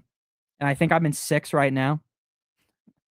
It is very difficult to juggle being live on stream on Sunday, setting all the lineups, making sure everything's correct, while also putting in all the bets that I do, while talking to you guys, while also putting in my DFS lineups. I'm doing like 18,000 different things while I'm talking to you guys every Sunday, every Thursday, stuff like that. Now, if I did not do this, and what I mean by that is if I was not doing the videos and streaming and all this shit, I'd probably be in like 30 fantasy leagues. You know? I would never do more than 63. I traded Pickens for AJ last year, so pumped for this year. Love it. All right, we're back up on the clock here. We're going to have to zoom out because we zoomed in hella. It's going to be hard to see. We got Shiesty, so we don't need another quarterback. We need some more running backs. We're going to reach here. Did Jonathan Brooks go? I don't think so because he's buried in the rankings. We're going with JB. Jay Bizzle.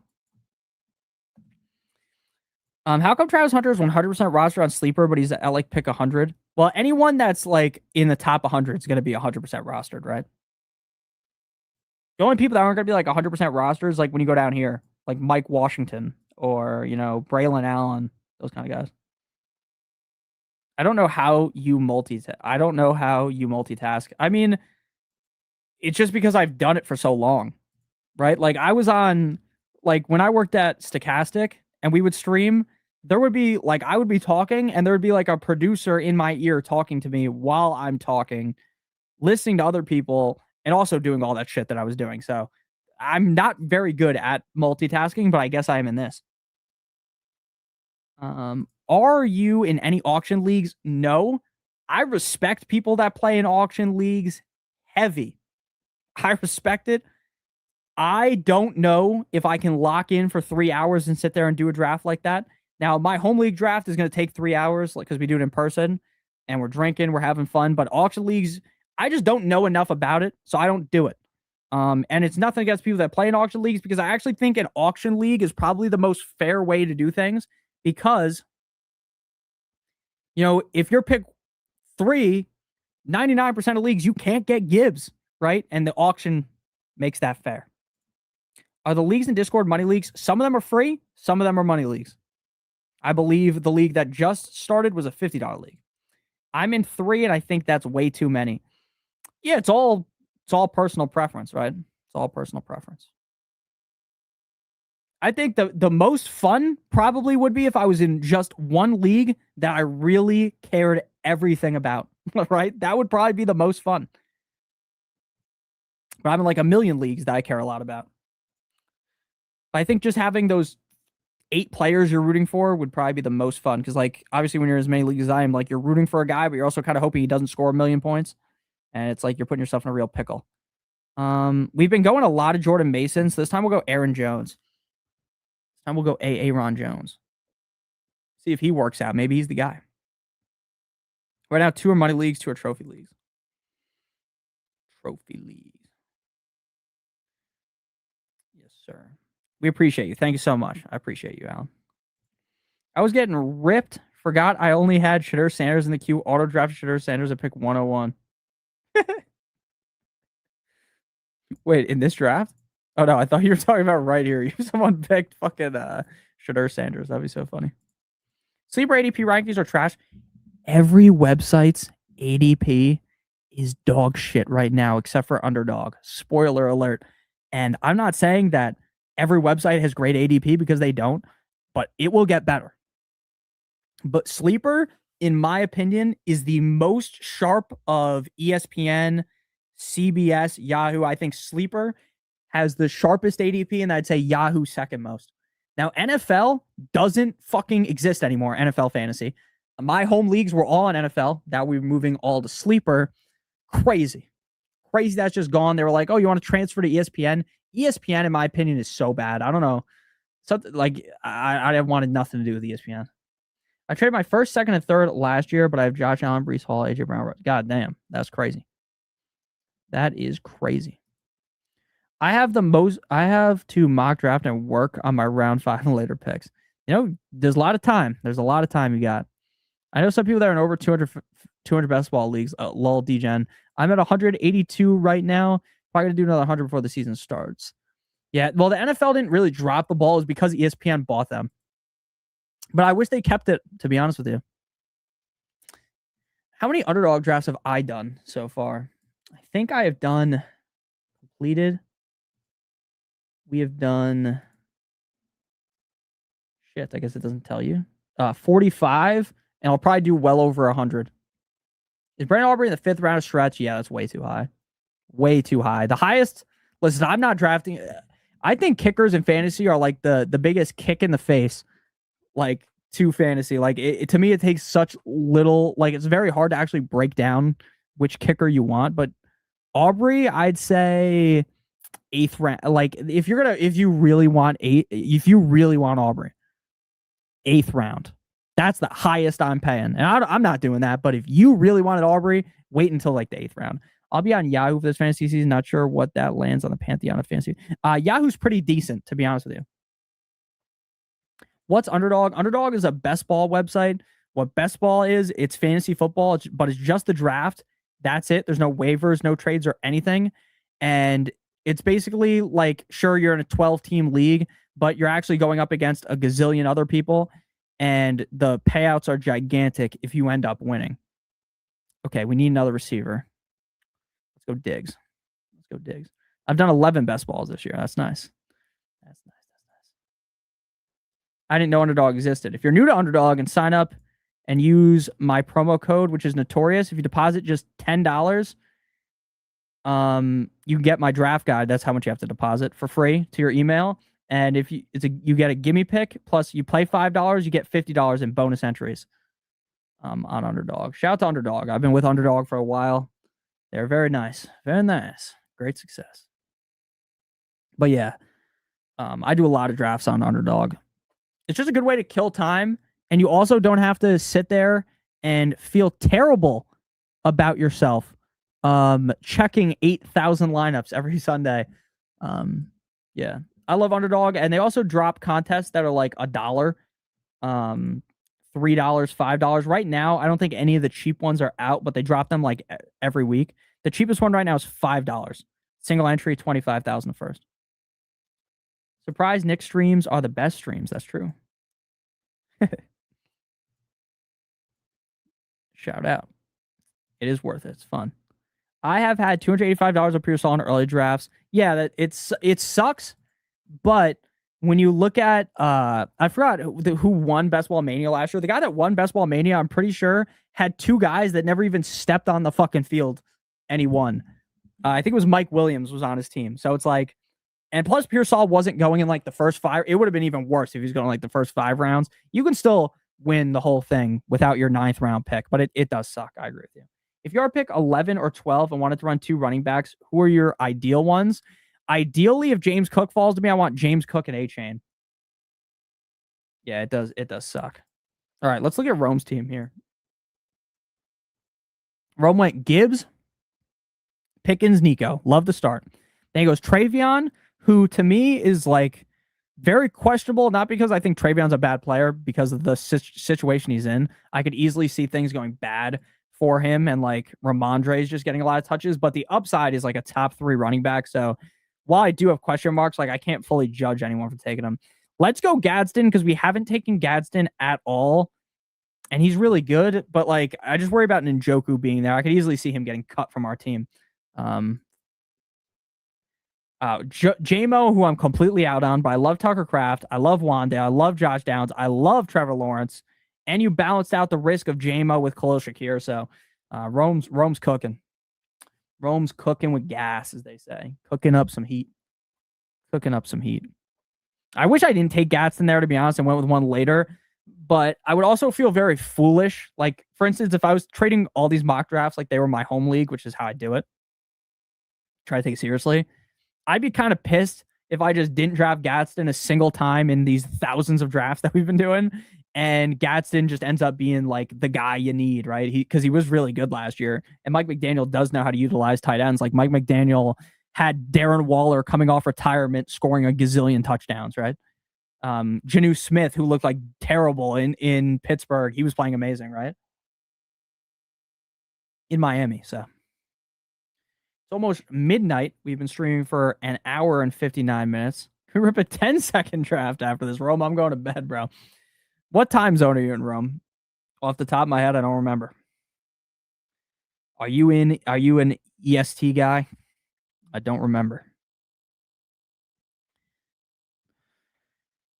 Njoku going to be on the field more, though. I agree. He will be. He will be. But that's a risk I'm willing to take in this league. West Coast, baby. Oh, you're clearing. You're feeling good, Rome. It's fucking it's early for you. it's early for a lot of you guys that are on the West Coast. Not me though. Not me though. But I do notice all the time that if you do fire up super late, the streams do typically do better, because not many people are streaming at this time, and a lot of people are night owls like myself who are up super late. A little bit nervous about Rome having his running back to be between Henderson and Warren. Yes, I agree with you, but the thing is, when you have Gibbs, you are afforded the ability to take more risk, because Gibbs is like as safe as it gets.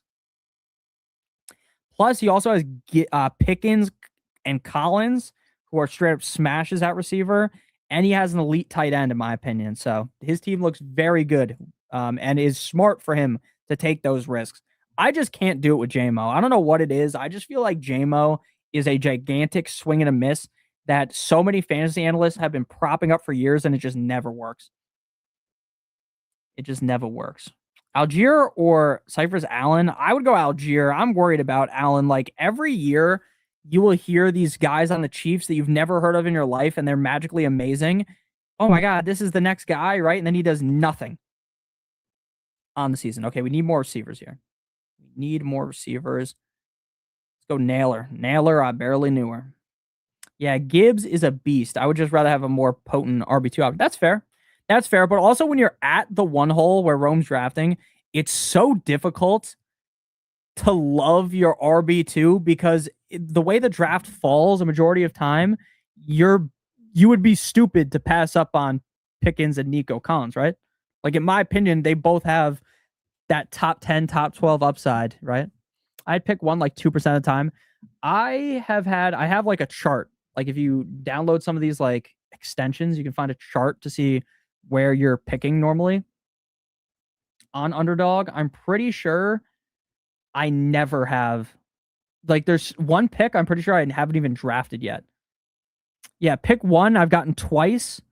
Pick 12 I've gotten twice. Pick 4 I've gotten twice. And pick 10 I've gotten 7 times on Underdog.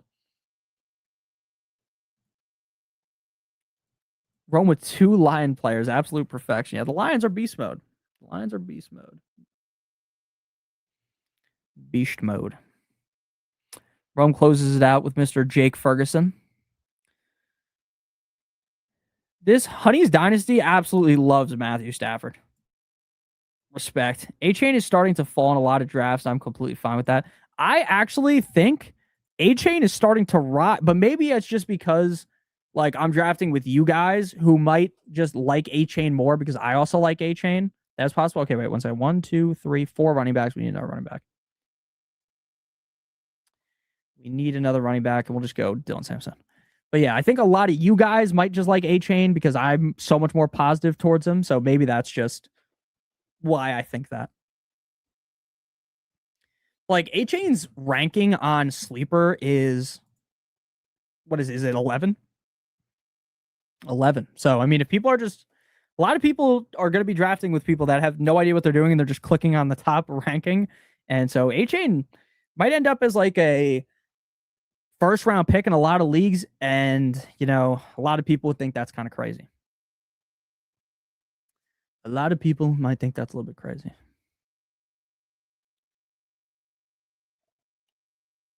We had fun tonight. I wanted to rip an Underdog draft, but if I'm keeping it a buck with you, there's no way I'm making it through an Underdog draft after streaming for 2 hours. We will go live tomorrow night. I'm going to go see Spider-Man. Spider-Man tomorrow at 2. Probably gonna go to dinner after that with my friends. I'll probably stream at night. Got a video for tomorrow that I gotta make in the morning, but it's gonna be a banger. It's gonna be a banger. How much your ranking cost to get? $12.50 a month on Patreon, or you could pay the $10 to sign up for Underdog if you're new, and you would get them to your email with that. So it'd be cheaper. And just so you know, like if you sign up for the Patreon and you just want the rankings, you can literally just get the rankings and then cancel the Patreon, and you still would have the rankings for a month. So I always say that because I don't want people to feel like they're trapped into, you know, joining for multiple months. Even though I do post my weekly rankings, I answer a lot of questions on Patreon. I think the Patreon for $12.50, you get a lot for it just because I sit there and talk to people all the time on there for a while. A-Chain is goated. I agree. I feel like 5 mocks day went to 13, 15 every time. That's fair. The Spider-Man movie is incredible. Possibly the best Spider-Man movie. I've been healing that. I've been hearing that. Appreciate you, man. Have a good night. Have a good night, man. Have a good night, Mr. Rome. Good night. Good draft tonight, Rome. Go Lions. Have a good one, brother. All right, we are going to get out of here. If this was the first draft of the night, I would sit here and go through all your guys' teams. What I will tell you is I do look at your guys' teams while we're drafting. I'm just like wondering if anyone has completely dropped the ball, if anyone is completely reaching on like a million picks, just fucking with us, or just, might not be as locked in and they might be drafting kind of weird. No one did that. So everyone did a great job tonight. So I appreciate all you guys for watching. Thank you guys so much. It means a ton that you guys do watch these streams. It's crazy to me that I can pull this many viewers like early in August. It means a ton to me. We'll play some nice background music on the way out. We'll play some nice. Should we turn the volume down a little bit? We'll listen to some nice lo-fi music. So I appreciate you guys for watching the stream. Later. Good stream. Thank you.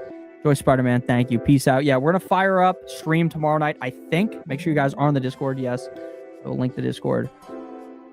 Next week, I don't know what the stream schedule will be like, how many days I'm going to stream, but I know for sure we'll be streaming on Sunday night. So I appreciate you guys. Make sure you join the Discord.